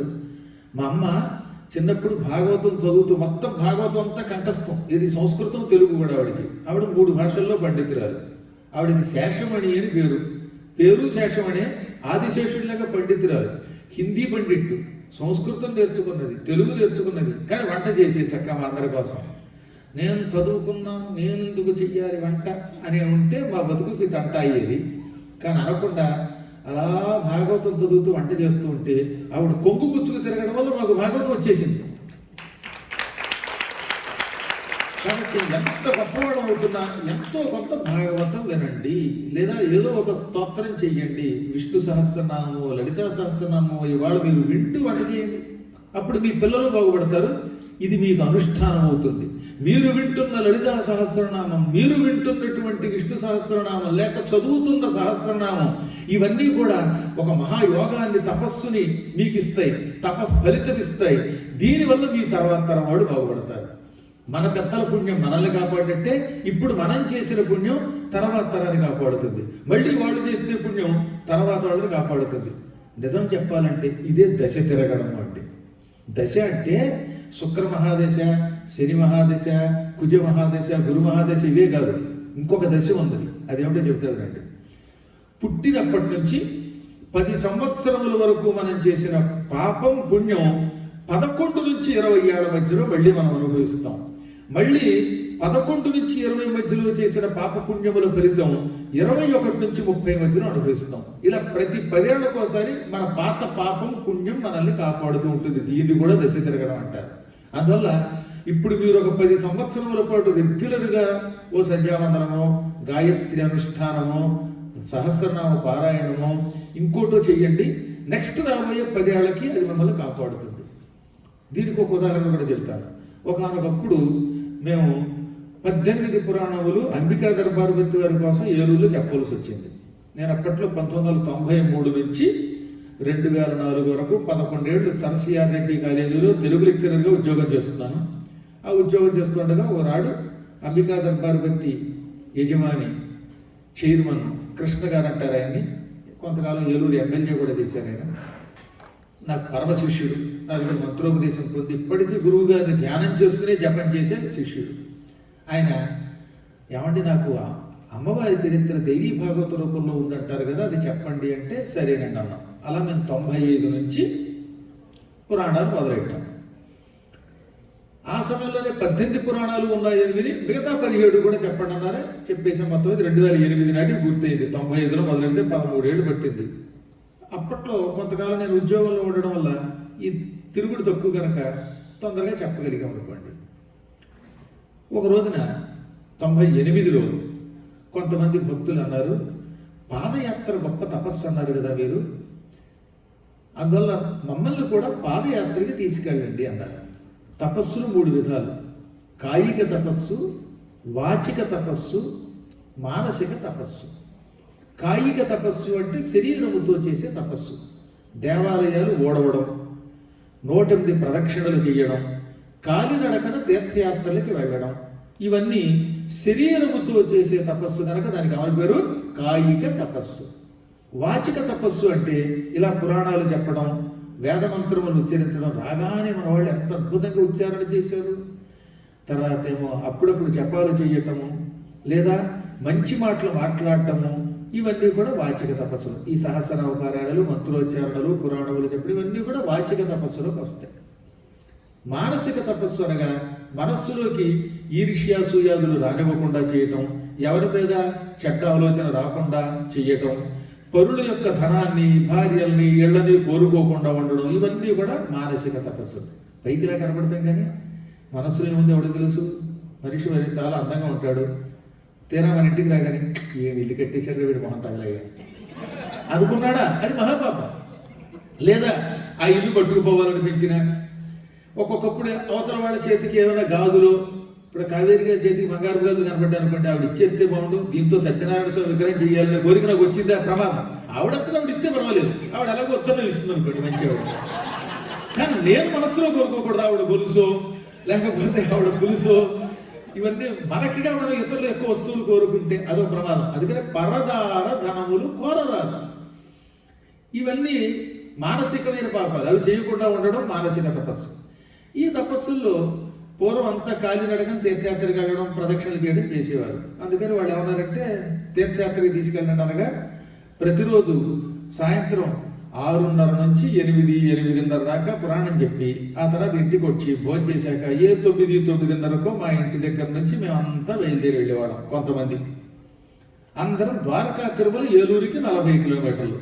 ఈ 40 కిలోమీటర్లు ప్రయాణం రాత్రి 9:30కో 10కో మొదలెడితే తెల్లారి 4, 5కి వెళ్ళిపోయేవాళ్ళం అండి, పరుగి. అలా యాత్ర చేశాం. దీనికి కాయిక తపస్సు అని పేరు. ఈ యాత్ర చేస్తూ ఉండగా ఒక రోజున వర్షాకాలం, అది ఆగస్టు శ్రావణ మాసం, రాత్రి భోరున వర్షం కురుస్తూ ఉంటే ఆ వర్షంలో ఇక్కడ దాకా నీళ్లు రోడ్డు మీద ప్రవహిస్తూ ఉంటే ఆ నీళ్ళల్లో వెళ్ళాం. పాములు కూడా మీద నుంచి వెళ్ళిపోయాయి, ఎవడూ భయపడలేదు, గొడుగు వేసుకుని వెళ్ళిపోయాం. ఎత్తులో ఒక మారుతి కారు సర్వం దూసుకుపోయింది. ఆ నీళ్ళు వచ్చి మా అందరి ముఖాల మీద పడ్డాయి. మా శిష్యుల్లో ఒకడు అన్నాడు, ఏమిటి గురువు గారు, ఎన్నాళ్ళే యాత్ర చేస్తున్నాం, ఇన్ని కారుల్లో ఒక్క కారు కూడా మనకి దక్కలేదు, వాడు ఎవడో మన మీద కారుతో నీళ్లు చల్లాడు, నాకు కూడా వర్షాకాలంలో కారు వేసుకెళ్ళాలనిపిస్తోంది అన్నాడు. మరి అది పెద్ద కష్టం కదరా, భగవంతుడి దగ్గరికి యాత్రకి వెడుతున్నాం, ఈ సమయంలో వాక్కుకి సిద్ధి ఉంటుంది కాబట్టి చెబుతున్నాను, మనందరికీ తలుపు కారు వస్తుందన్నానండి. అనడం నెలనాళ్ళు తిరగకుండా మొత్తం ఆ యాత్రలో పాల్గొన్న వాళ్ళందరూ తలుపు కారు కొన్నారు.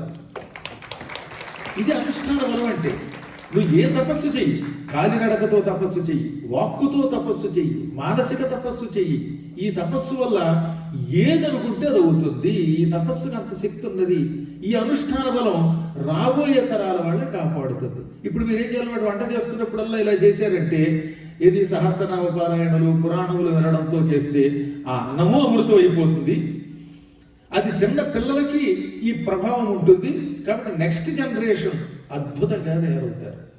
అదే వంట చేస్తున్నప్పుడు ఈ సీరియల్స్ ఉంటాయి కదా, అత్తవా పెంట మీద చెత్తవా, నా నెత్తి మీద మొత్తవా, ఏమిటి డైలాగ్. ఎప్పటికైనా పద్మవ్యూహం, అత్త కోడలు, ఒక ఇంటి సంసారం, చక్ర వ్యూహం, నీ ముఖం వ్యూహం. ఈ సీరియల్స్ 1600 ఎపిసోడ్లైనా పూర్తవు. ఒక్కోసారి ఒక్కొక్క ఇంటికి వెడితే కర్మగాలి, ఏమండి లాస్ట్ ఎపిసోడ్ ఇది బాబోయ్, కాసేపట్లో కూర్చోండి గురువు గారు, ఈ ఎపిసోడ్ అయ్యేదాకా వండమంటారు. ఆ ఎపిసోడ్లో అత్తగారిని కోడలు అత్తగారు చంపుకోవడానికి విష ప్రయోగాలు చేసుకుంటారు. ఇళ్లలో ఎవడో అలా చేసుకుంటాడా? ఇప్పుడు మీరేం చేస్తున్నారు అట, అత్త కోడలు ఎలా చంపుతుంది అని ఇలా మొహం పెట్టి ఆ విష ప్రయోగాన్ని తలుచుకుంటూ వండితే ఆ వంకాయ కూర విషం అయిపోయి అది తింటే నేను చచ్చిపోతాను. మహాప్రమాదం అండి. ఒక గొప్ప విషయం చెబుతాను రోజు. చాలా కాలం క్రితం ఒక సన్యాసి అయ్యాక యజ్ఞోపేతం తీసేస్తారులేండి. ఇందాక పాపం ఆవిడ నన్ను ఇంట్రడ్యూస్ చేస్తూ జగమెరిగిన బ్రాహ్మడు అన్నారు. ఆయన యజ్ఞోపేతం మాత్రం ఉంది, తల్లో ఏం తీయలేదు ఇంకా. ప్రస్తుతానికి పాక్షిక దీక్షే, ఇంకా కొంతకాలం పూర్తి సన్యాసిని అయ్యాక అప్పుడు తీయాలి తప్ప ఈ లోపు అప్పుడు కంగారు పడి తీయద్దు. కానీ ఆయన ఒక సన్యాసి యజ్ఞోపేతంతో సైతం అన్ని విసర్జించి బతికొండగా తనకి తాను పిండం పెట్టుకుంటే వాడిని ఘటశ్రాద్ధం పెట్టుకున్నవాడు అంటారు. సన్యాసి దీక్ష అంటే వాడు చచ్చిపోయిన వాడికి లెక్క, పాత జన్మ పోయింది వాడికి, అందుకే వాడికి పిండం పెట్టుకుంటారు. ఈ పిండం పెట్టుకోవడం వల్లే సన్యాసి మరణించాక ఆయన్ని తగలబెట్టక్కర్లేదు, ఆయన్ని శ్రాద్ధం పెట్టక్కర్లేదు. వీడి శ్రాద్ధం వాడు పెట్టేదే ఉంది, ఆయన కానీ పెట్టుకున్నాడు. అలా ఒక సన్యాసి ఉన్నాడు. ఈ సన్యాసులు ఎక్కడ పడితే అక్కడ ఏది పడితే తినేవారు కాదు. ఎన్ని నియమాలండి ఆ రోజుల్లో. అసలు ఆ సన్యాసి నియమాలు పాటించాలంటే చాలా కష్టం. కాబట్టి సన్యాసి పీఠం మీద కూర్చోవడం అంత తేలికేం కాదు. పొరపాటున సన్యాసికి ఒక పిచ్చి ఆలోచన వచ్చిందా వాడు సర్వభ్రష్టుడు అయిపోయినట్టే. సన్యాసికి ఇతరుల ధనం మీద కానీ, ఏసీ రూముల మీద కానీ, ఫస్ట్ క్లాస్ కంపార్ట్మెంట్లో, విమానంలో, ఎమిరేట్స్లో, బిజినెస్ క్లాస్ కాదు ఫస్ట్ క్లాస్లో ప్రయాణించాలనే కోరిక కానీ ఏమీ రాకూడదు. పొరపాటున ఎవరైనా అందగత్తి కనబడితే అబ్బా ఎంత అందంగా ఉందనుకున్నాడో వీడు సర్వనాశనం అయిపోతాడు. అంత డేంజర్. అందువల్ల సన్యాసి తొందరగా పతనం అవుతాడు. మీరంతా భగవద్గీత చదివారు కదా. సన్యాస కర్మయోగశ్చ నిశ్రేయసకరావుభౌ తయోస్తు కర్మ సన్యాసాత్ కర్మయోగో విశిష్యతే. సన్యాసము కర్మయోగము రెండు గొప్పవే. మీరందరూ కర్మయోగులు. సన్యాసం పుచ్చుకోవడం కంటే కర్మయోగం గొప్పదట. ఎందుకని? సన్యాసి చెట్టు కొమ్మ మీద రాత్రిపూట పడుకునేటటువంటి వ్యక్తి లాంటి వాడు. సంసారి నేల మీద చాప వేసుకుని పడుకున్నవాడు లాంటి వాడు. నేల మీద చాప వేసి పడుకున్న వాడికి కలొస్తే దొల్లుతాడు తప్ప కింద పడ్డాడు.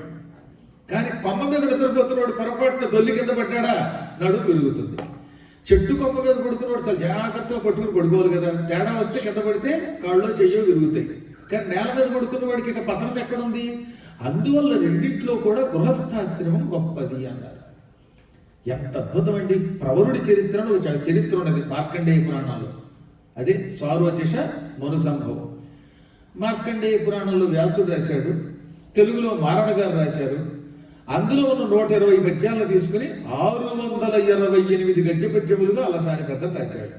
అందులో అయ్యా మేము సంసారంలో పడి నానాయాత్ర పడుతున్నామండి, మీరు సన్యాసులండి, ఎంతో అదృష్టవంతులండి, ధరిస్తారండి అని ఒక సన్యాసితోటి ప్రవరుడని ఆయన అంటాడు అనమాట. అప్పుడు ఆయన ఏమన్నాడు తెలుసా? వారికి ఇచ్చాడా? సన్యాసం అంటే అది గొప్ప అనుకుంటావు, పెద్ద పెద్ద పీఠాధిపతులు అయితే గౌరవ మర్యాదలు దొక్కుతాయి అనుకుంటావు, కానీ సన్యాసి ఎప్పుడు భ్రష్టుడైపోతాడు తొందరగాను, సంసారంలో ఉన్న వాళ్ళే తొందరగా తరిస్తారు అని ఒక అద్భుతమైన సమాధానం చెప్పాడు. కెలకొలనున్న తంగిటి దుల్లు గృహమేధి. పక్కనే పెట్టుకున్న తేనె డబ్బాట. ఎవరు? సంసారంలో ఉన్నవాడు. పక్కన తేనె ఉంది, ఎప్పుడు కావాలంటే ఇప్పుడు తాగచ్చు. సంసారంలో ఉన్నవాడి జీవితం కూడా అటువంటిది. ఎందుకని? వాడికి భగవంతుడు తొందరగా అనుగ్రహం ఇస్తాడు. యజమానుడు అంకస్థితార్థపేటి. తొడ మీద పెట్టుకున్న క్యాష్ బాక్స్, పూర్వం డబ్బులు పెట్టుకోవడానికి పెట్టుండేది. ఆ డబ్బు పెట్టినవనేవన్నమాట గళ్ళా పెట్టినవారు. దాని నిండా డబ్బులు ఉండి తొడ మీద పెట్టుకుంటే ఎప్పుడు కావాలంటే ఇప్పుడు తీసుకోవచ్చు. కొంతమంది చెక్కులు ఇస్తారు, దిగ్మాల చెక్కులు. ఈ మళ్ళీ దీనికోసం బ్యాంకుకి వెళ్ళి మార్చుకోవడం, ఇచ్చేది $1 దానికి మళ్ళీ చెప్పుకోండి. కాబట్టి అదే కాకుండా క్యాష్ అనుకోండి, ఎప్పుడు కావాలంటే వాడుకోవచ్చు. తొడ మీద పెట్టుకున్న డబ్బు డబ్బా లాంటి వాడు. ఇలా ఎన్నో ఉపమానాలు చెప్పి బధిర పంగవంద భిక్షుక బ్రహ్మచారి జటి పరివ్రాజకాతిథి క్షపణకావధూతక పాలికాద్యనాథులకు గాన భూసురోత్తమ గార్హస్థ్యమునకు సరియే అంటాడు. కుంటివాళ్ళు, గుడ్డివాళ్ళు, నట్టివాళ్ళు, మాలాంటి సన్యాసులు ఒకడేమిటి అందరికీ ఎంత అన్నం పెట్టి మా చేత అనుష్ఠానం చేయించి ఈ సంసారంలో ఉన్నవాడే గొప్పవాడు అన్నాడు. ఇది ఒక గొప్ప సన్యాసి సిద్ధుడు ప్రవరుడికి చెప్పిన మాట. కాబట్టి ఎప్పుడు కూడా ఆశ్రమాలలో గృహస్థాశ్రమం నెంబర్ 1. నానాయాత్ర పడి కష్టాలు పడి సన్యాసి కంటే మీలాంటి గృహస్థాశ్రమంలో ఉన్నవాడు తొందరగా ధరిస్తారు. ఎందుకని? మాబోటి వాళ్ళు వచ్చినప్పుడు ఎంత అన్నం పెడతారా లేదా? అన్నం పెట్టకపోయినా కనీసం మేము వచ్చి ఇక్కడ పురాణం చెబుతూ ఉంటే 2 గంటలు మీరు దానం చేస్తున్నారా లేదా? మీరు శివి చక్రవర్తి కంటే గొప్ప దాతలు, బలి చక్రవర్తి కంటే గొప్ప దాతలు. బలి 3 అడుగులు ఇచ్చాడు, మీరు 2 hours నా క్వార్టర్స్ ఇక్కడ కేటాయిస్తున్నారు. మళ్ళీ ఇంటికి వెళ్ళడానికి 1 గంట, రావడానికి 1 గంట. ఎంత మంచివాళ్ళండి. సమయదానం చేస్తున్న వీరే ఉత్తములు అన్నారని.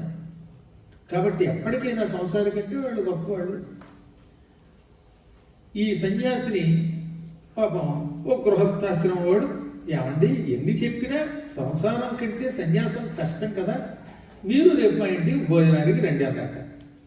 బహుశా ఆయన కూడా పాపం మన టెక్సాస్ బ్రాహ్మణ సంఘంలో చేరుంటాడు. అందుకని సంసారంలో ఉన్నాను కదా, సన్యాసిని భోజనానికి పిలిచి భోజనం పెడితే మంచిదని ఓ సన్యాసిని రమ్మంటే సరే అని అన్నాడు. సాధారణంగా అంగీకరించరు, ఈయన మీద ఉన్న ప్రేమతో వచ్చాడు. ఆ మర్నాడు ఆయన ఓ వంట ఆవిడ పెట్టుకున్నాడు. ఎందుకంటే వాళ్ళ ఆవిడ కొంచెం వంట చేయడం ఆ మధ్యన నేర్చుకుందిట్లేండి. అందుకని ఎందుకైనా మంచిదని వంట ఆవిడ పెట్టారు. ఆ వంట ఆవిడ అన్ని రకాల పదార్థాలు చేసేది. వంకాయ కూర, టెంకాయ పచ్చడి, సాంబారు, అప్పడాలు కూడా. పూర్వం కొన్ని చోట్ల అప్పడాలు వడియాలు బరి పెడతారండి బాబోయ్, అద్భుతంగా ఉంటాయి. ఇక కొంతమంది పాయసం చేస్తే ఎంత హాయిగా ఉంటుందో. చిక్కని చక్కని పాలు పోసి బాగా మరిగించి 4 లీటర్ల పాలులో 1/2 కేజీ బియ్యం పోసి 1/2 కేజీ జీడిపప్పు, బాదం పప్పు, కిస్మిస్ ఇవన్నీ వేస్తే ఆ పాయసం తింటే స్వర్గానికి బెత్తిరి దూరంలో ఉన్నట్టు ఉంటుంది. దిక్కుమాల పాయసం కొంతమంది చేస్తారు. అసలు పంచదార ఉండదు, బెల్లం ఉండదు. ఏమన్నట్టు షుగర్ పేషెంట్ కోసం. షుగర్ పేషెంట్ కోసం నాకెందుకు చేయడం? నేనేమన్నా షుగర్ పేషెంటా? పైగా పాయసం తినే దిక్కుమాలాడు ఆ షుగర్ పేషెంట్ కోసం పాయసం చేయడం మానేయండి, ఏం పర్వాలేదు. సో పరంగా వెయ్యాలి, అందులో నెయ్యి వెయ్యాలి. ఇవన్నీ చేస్తే ఆ పాయసం తింటే ఆయాసం రాదు, అయితే ఆయాసం అనుకోండి. అన్నీ చేసి సన్యాసిని భోజనాన్ని పిలిచి కూర్చోబెట్టారు. అన్నీ తిన్నాక కొంచెం పాయసం తాగాడు ఆయన. ఆ పాయసం తాగగానే ఆయనకు దుర్బుద్ధి పుట్టింది. ఏమని? ఇక్కడ వెండి గిన్నెలు, బంగారపు కంచం ఇవన్నీ పెట్టారు. ఈ బంగారపు కంచం ఈ యజమానికి తెలియకుండా కడిగేసి జోలిలో పెట్టుకుపోతే బాగుండు, ఈ వెండి గిన్నెలు పట్టుకుపోతే బాగుండు అనిపించింది. తట్టుకున్నాడు. తట్టుకుని ఏం చేశాడు అంటే, నేను ఏమయ్యా ఇలా రా అన్నాడు ఆ యజమాని. ఆయన వచ్చాడు. ఈ వంట ఎవరు చేశారని అడిగాడు. ఓ వంట ఆవిడ పెట్టామండి, ఆవిడ పిలవండి అన్నట్ట. ఆవిడ వచ్చింది. ఏమమ్మా, ఈ యజమాని క్షమిస్తాడు, నేను క్షమిస్తాను, కానీ నిజం చెప్పు, ఈ వంట చేస్తున్నప్పుడు నువ్వు ఏమనుకుంటూ వంట చేసావని అడిగితే మీ దగ్గర అసత్యం ఎందుకు ఆడుతానండి, ఉన్న విషయం చెప్పేస్తున్నాను. ఈయన 10 మందికి వంట అన్నాడండి, 10 మందికి 100 రూపాయలకి బేరం ఆడాడండి. తీరా ఇక్కడికి వచ్చాక జనం పెరిగారండి, 2 గో బాక్స్ కొంచెం తక్కువయ్యాయి, ఇంకెక్కువ వంట చేయమన్నాడు. అందుకని ఇంకో 100 ఇమ్మన్నాను, కుదరదన్నాడు ఆయన. దాంతో ఈయనకి తెలియకుండా వెండి గిన్నో బంగారపు గిన్నో నొక్కేద్దాం అనుకుంటూ పాయసం వండానండి. అప్పుడు సన్యాసి ఏమన్నాడు, చూసావా, ఆవిడ వంట చేస్తున్నప్పుడు దొంగ బుద్ధితో వంట చేయటం వల్ల వంట మీద దొంగ ప్రభావం పడింది. అది తిరగానే నా వంటి వాడికి కూడా బంగారం అపహరించాలనే కోరిక వచ్చింది. అందువల్ల వంట చేస్తున్నప్పుడు దిక్కుమాల సీరియల్ చూడకూడదు. వంట చేస్తున్నప్పుడు పద్మాకర్ గారి పురాణం అనండి, భాగవతం సహస్రనామం అనండి. అప్పుడు ఆ వంట అమృతం అవుతుంది. లేదా ఇలాగ దొంగ బుద్ధిలో హింసో ఇంకోటో వస్తాయి. అత్త కోడళ్ళు చంపుకునే సీరియల్ చూస్తూ మీరు వంట చేసి ఎవరికైనా పెడితే వీడు బయటికి వెళ్ళే కాకుండా గడపెట్టి కాల్ చేస్తాడు, లేదా విషం పెట్టి చంపుతాడు. ఆహారం మీద ఎంత ప్రభావం పడుతుంది కనుక అనుష్ఠాన బలాన్ని అందించాలి. దాంతోపాటుగా మన పూర్వులను అప్పుడప్పుడు తలుచుకోవాలట. అదే ప్రవర అంటే. ప్ర అంటే చాలా గొప్ప, వరహ శ్రేష్ఠుడు, ప్రవరుడు అంటే చాలా గొప్పవాడు అని అర్థం అండి. బ్రాహ్మణ ప్రవరుడు అంటే బ్రాహ్మణుల్లో గొప్పవాడు, విప్ర ప్రవరుడు, పండిత ప్రవరుడు. ఈ ప్రవర శబ్దమునకు చాలా గొప్పవాడు, శ్రేష్ఠుడు అని అర్థం. ఇప్పుడు మీరంతా నమస్కారం చేసేటప్పుడు మీ గోత్రం చెప్పేటప్పుడు ప్రవర చెబుతున్నారా లేదా? దాని అర్థం ఏమిటనమాట? ఆ గోత్రములో ఉన్న గొప్పవాళ్ళు వాళ్ళని తలుచుకుంటారు. ఇప్పుడు మా శ్రీవత్స గోత్రం ఉంది, భార్గవచ్యావన ఆపునువాన ఔరవజామ దగ్గర పంచార్షే ప్రవరాన్విత అంటే ఈ 5గురు చాలా గొప్పవాళ్ళు అనమాట. అందులో చాలా మంది ఉన్నా ఈ 5గురు చాలా గొప్పవాళ్ళు కనుక వీళ్ళని తలుచుకోవాలి. భార్గవుడు భృగు వంశానికి సంబంధించినటువంటి వాడు. ఎవరైనా భార్గవుడు అనగా వెంటనే శుక్రాచార్యులు వారు. గురువు గారి కంటే చాలా గొప్పవాడు, బృహస్పతి కంటే మహాపండితుడు, మృత సంజీవని విద్య ఎరిగినవాడు. రెండవడు చ్యవనుడు, సుకన్యా వల్లభుడు, ఇంద్రుణ్ణి బంధించినటువంటి వాడు, పాతాళానికి వెళ్ళినవాడు, అంత గొప్పవాడు. ఆప్నువానుడు, నీళ్లలో పుట్టి నీరు మొత్తం తాగి స్తంభింపచేసిన ఋషి. ఔరవుడు, పూర్వం ఒక ఆవిడ గర్భం ధరించింది. ఈ గర్భంతో ఉన్న ఆవిడ్ని ఈ కార్తవీర్యార్జునుడి యొక్క కొడుకులంతా చంపడానికి వెంటబడ్డారు. అదంతా దేవీ భాగవతంలో చాలా గొప్ప కథ అనుకోండి. ఆవిడ బాబోయని గర్భవతిని నన్ను చంపొద్దంటూ ఉంటే వినిపించుకోకుండా ఆవిడ మీదకు దూకారు. దాంతో ఈ కడుపులో ఉన్న పిల్లవాడు కోపగించి ఆవిడ తొడలో నుంచి బయటకు వచ్చాడు. ఊరువు అంటే తొడలోంచి బయటికి రావటం వల్ల, ఊరువు నుంచి రావటం వల్ల ఔరువుడు అన్నారు. రావడంతో కార్తవీర్యార్జునుడి హైహై వంశస్థుల్ని వాడి కొడుకుల్ని గుడ్డివాళ్ళని చేసేశాడు. అప్పుడు వాడు కాళ్ళ మీద పడితే ఇంకెప్పుడు గర్భవతుల జోలికి వెళ్ళకండి, పెహల్గంలో హిందువులు కాల్చడం లాంటి పిచ్చిపనులు చేశారంటే చంపేస్తాను జాగ్రత్తగా బెదిరించి ఆ తర్వాత వాళ్ళకి చూపించాడు. ఈ విధంగా ఊరు నుంచి వచ్చి తల్లిని కాపాడడం వల్ల ఔర్వుడు అన్నారు. ఆయన గొప్పవాడు. జామదగ్ని అంటే జమదగ్ని కొడుకు జామదగ్ని పరశురాముడు. ఈ 5గురు గొప్పవాళ్ళు కనుక వాళ్ళని మీరు తలుచుకుంటున్నారు. అదే ప్రవరండి. ఇక కౌండిన్య గోత్రం, అందులో కౌండిన్యుడు ఉన్నాడు. ఇంకొకళ్ళు ఎవరైతే ఇంకా 11 మంది ఋషులు. క్షీరసాగర శర్మ గారు అయితే చాలా అదృష్టవంతుడు. ఏకాదశులు ఋషులు తలుచుకున్నాడు ఆయన. ఇంకా 5గురు తలుచుకోవడానికి తల ప్రాణం తొక్కొస్తుంటే 11 మందిని గుర్తుపెట్టుకున్నాడంటే ఆయన అంత గొప్పవాడండి. అందుకే క్షీరసాగర శర్మ అంటారు. ఆయన ఉన్నారనే వెళ్ళిపోయారా. అది పోలండి, పురాణం అయ్యేదాకా ఉన్నారు కాబట్టి ఎంత గొప్పవాడే. ఎందుకంటే ప్రవరం చెప్పేసి పారిపోలేదు. అలా మీ 3 5 7 11 మందో ఇంతమంది గొప్పవాళ్ళని తలుచుకోవడం ప్రవరంటే. ఈ మహానుభావులను తలుచుకుంటూ భోజనం చేయాలి, ఈ మహానుభావులు తలుచుకుని నమస్కరించాలి. ఇలా వీలున్నప్పుడల్లా కొన్ని చేయండి. నేను వచ్చే ముందు ధర్మ సందేహాలు అన్నారు, తీరా వచ్చాక ఈ ఉపన్యాసంగా మారింది. అందువల్ల ప్రస్తుతానికి కొన్ని విశేషాలు తెలుసుకుందాం. ఎప్పుడో ఒకప్పుడు అవకాశం వచ్చినప్పుడు అసలు ఈ కర్తవ్యాలు మనం చేయవలసిన పనుల మీద ఒక సప్తాహం పెట్టుకుంటే అప్పుడు మొత్తం అన్ని వివరాలు తెలుసుకుంటారు. కలియుగంలో ఎంతమంది ఆసక్తి కలిగిన విప్రోత్తములు చూసాం కనుక చాలా ఆనందం కలిగింది. అన్న చిన్నపిల్లలు కూడా తీసుకొచ్చారు కదా, ఈ వయస్సులోనే వాళ్ళకి పురాణములు నేర్పండి. లాస్ట్ ఫేర్లుగా ఏం చెప్తున్నాను, చిన్నప్పుడు ధారణ ఎక్కువ ఉంటుంది, జ్ఞాపక శక్తి ఎక్కువ ఉంటుంది, మీరు ఏం చదివినా గుర్తుండిపోతుంది. ఇంకా ఎల్లవేళలా 16 ఏళ్లతో ఉంటే అది వేరే విషయం. కానీ ఇలా 70 ఏళ్ళు 80 ఏళ్ళ వాళ్ళలా అయిపోయాక వాళ్ళకి గుర్తుంటాయి.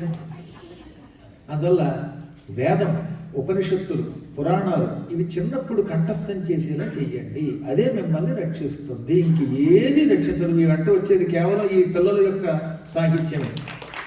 మా చిన్నప్పుడు ఒక పెద్ద గద్యం ఇచ్చి 2 నిమిషాల్లో అప్పచెప్పనివారు మా నాన్నగారు. వెంటనే చదివితే కంఠస్థం వచ్చేసేది. అలసాని పెద్దన మరు చరిత్ర ఉంది కదా, అందులో అది ఎట్లుండే వినుము గృహస్థరత్నం లంబమాన రవిరథ తురంగ శృంగార చారు చామరచ్చట ప్రేక్షణ క్షణోత్రీవ చమర సముదయంబుకు ఉదయంబునంగల విశేషంబులు శేషపణికి నేను లెక్కింప సిక్కింవే అంధకరిపు కంధరావాస వాసుకి వియోగ భవ దుర్యథ భోగ భోగిని భోగ భాగ పరివేష్టిత పటీర విటపి వాటిక వెల్లదేలాలత వలయంబుకు మలయంబునంగల చలువకు విలువ ఇయ్యది అకటకట వికట కోట కోటి విటంక శృంగాటక ఢోగమాన జరదిందు బింబగడ నమృత దుర్దినాత్రీకృత సల్లకి పల్లవ ప్రభంజన పరాంజన హస్తిహస్తంబుకు మణిప్రస్తరంబుల విశ్రాంతి చింతించిన మేనం పులకలిప్పుడు బొడబెడు స్వస్వ ప్రవర్ధిత వర్ధిష్ట ధరణీరుహ సందోహ దోహద ప్రధాన సమాన ఖేల దైల విల విలాసిని విలాస వాచాల తులా కోటి కలకల ఊయమాన మానస మదాలస మరాళంబుగు రజత శైలంబు నోలంబులం కాలగడు విహార ప్రదేశంబులం కన్న సంస్కృతి క్లేశంబులు వాయవే సమత మద జలశ్రవణ పరాయణైరావణ విషాణ కోటి సముట్టంకిత కటక పరిస్ఫురత్ కురువింద కందళ వ్రాత జాతాలాత శంకాప సర్ప దభ్రము భ్రమీ విభ్రమ ధురంధరంబు మేరు ధరాధరంబు శిఖరంబుల సోయగంబులు కలయం కనుం గొనుట బహు జన్మ కృత సుకృత పరిపాకంబునంగాక ఏల చేకూర నేర్చు ఏనిట్టి మహాద్భుతంబులు ఈశ్వరానుగ్రహంబున అల్పకాలంబున కనుంగొంటినరుటయు ఏషదంకురిత హసనగ్రశిష్టు గండయుగుడుండగుచు ప్రవరుండ అతనికిట్లని. ఇలాంటి వచనములు 1000 మాత్రమే అప్పగెప్పగలం ప్రస్తుతానికి. కాబట్టి చిన్నప్పుడు చదివితే అంతలాభం మీకు తెలిసింది కనుక పిల్లల చేత చదివించండి. ఇక్కడితో కార్యక్రమం పూర్తి చేసేద్దాం. పూర్తి చేసే ముందు ఒక భజన పాడడం ఒక సంప్రదాయం అంటాం. మీకు అందరికీ ఇష్టమైంది ఏ పాట? సరే, ఈసారి సత్యనారాయణ వ్రతంలో పాట పాడేసుకుందాం. పాట పాడగానే టక్కన ఆశీర్వచనంగా తొలగొండు తీసుకుని వెళ్ళిపోదురు. కానీ శృతి వచ్చిన వాళ్ళు తలపండి, శృతి లేని వాళ్ళు మతితో విని వదిలేయండి. సత్యదేవుని సుందర రూపుని నిత్యము సేవించండి. సత్యదేవుని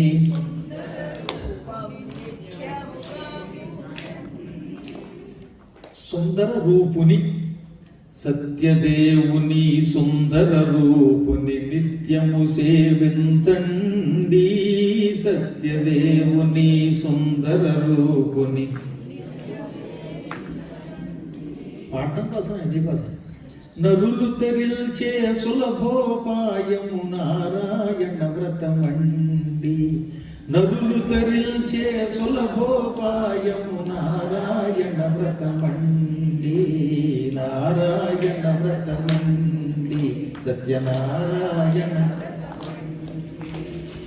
శోకాల బాపేడి పాపాల మాపేడి, శోకాల మాపేడి పాపాల మాపేడి, లోకాన భోగాలు వసగేది ఏది నారాయణ వ్రతమే, సత్యనారాయణ వ్రతమే.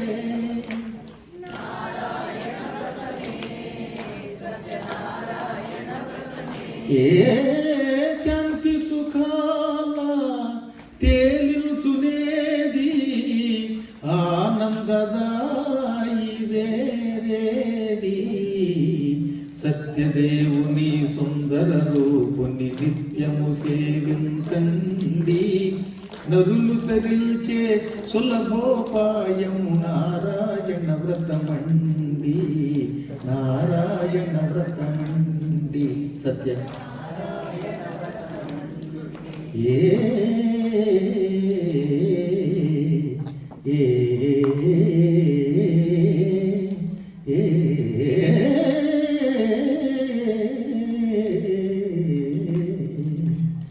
సంసార వారాసి దాటించునావా, సంసార వారాసి దాటించునావా, శ్రీనాథు పాదాల చూపించు త్రోవా నారాయణ వ్రతమే, సత్యనారాయణ వ్రతమే.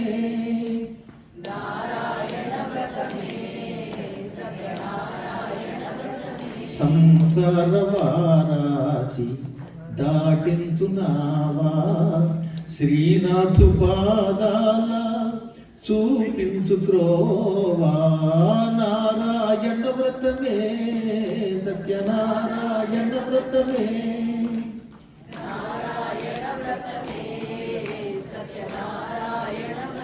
ఏ రాజుకైనా నిరుపేదకైనా తరిగించు భాగ్యమిదేనండి, సత్యదేవుని సుందర రూపుని నిత్యము సేవించండి, నరులు తరిల్చే సులభోపాయము నారాయణ వ్రతమండి, నారాయణ వ్రతమండి, సత్య. హరినారాయణ గోవింద భక్తపరాయణ గోవింద, హరినారాయణ భక్తపరాయణ గోవింద, పావన నామ గోవింద, పాప విరామ గోవింద, పావన నామ గోవింద, పాప విరామ గోవింద, నారాయణ హరి గోవింద, హరినారాయణ గోవింద, గోవింద హరి గోవింద, గోవింద హరి గోవింద, గోవింద హరి గోవింద, గోవింద హరి గోవింద, గోవింద హరి గోవింద.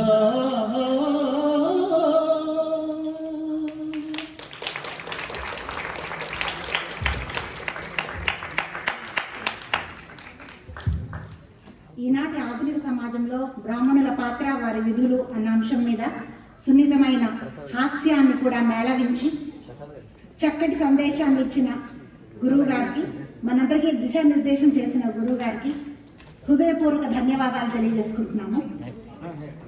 మీ సూచనలు తప్పకుండా పాటిస్తామండి. వాటి షార్ట్ కట్స్ కూడా మా కోసం చక్కగా చెప్పారు మీరు, వాటిని కూడా పాటిస్తాము. పూజ్య గురుదేవులకి ఇప్పుడు సత్కరించుకుందాము. బ్యాట్ అధ్యక్షులు శ్రీ వెంకట ములుగుట్ల గారు మరియు వారి సతీమణి పద్మ గారిని వేరు మీదకి ఇక్కడే ఉన్నారు కోరుతున్నాము. మనందరి తరఫున వారి గురుగారిని సత్కరిస్తారు. అలాగే బ్యాడ్ గవర్నింగ్ బోర్డ్ సభ్యులందరినీ కూడా వేదిక మీదకి రావాల్సిందిగా కోరుతున్నాం. ఎలాగో బ్యాక్ కదా బంగారం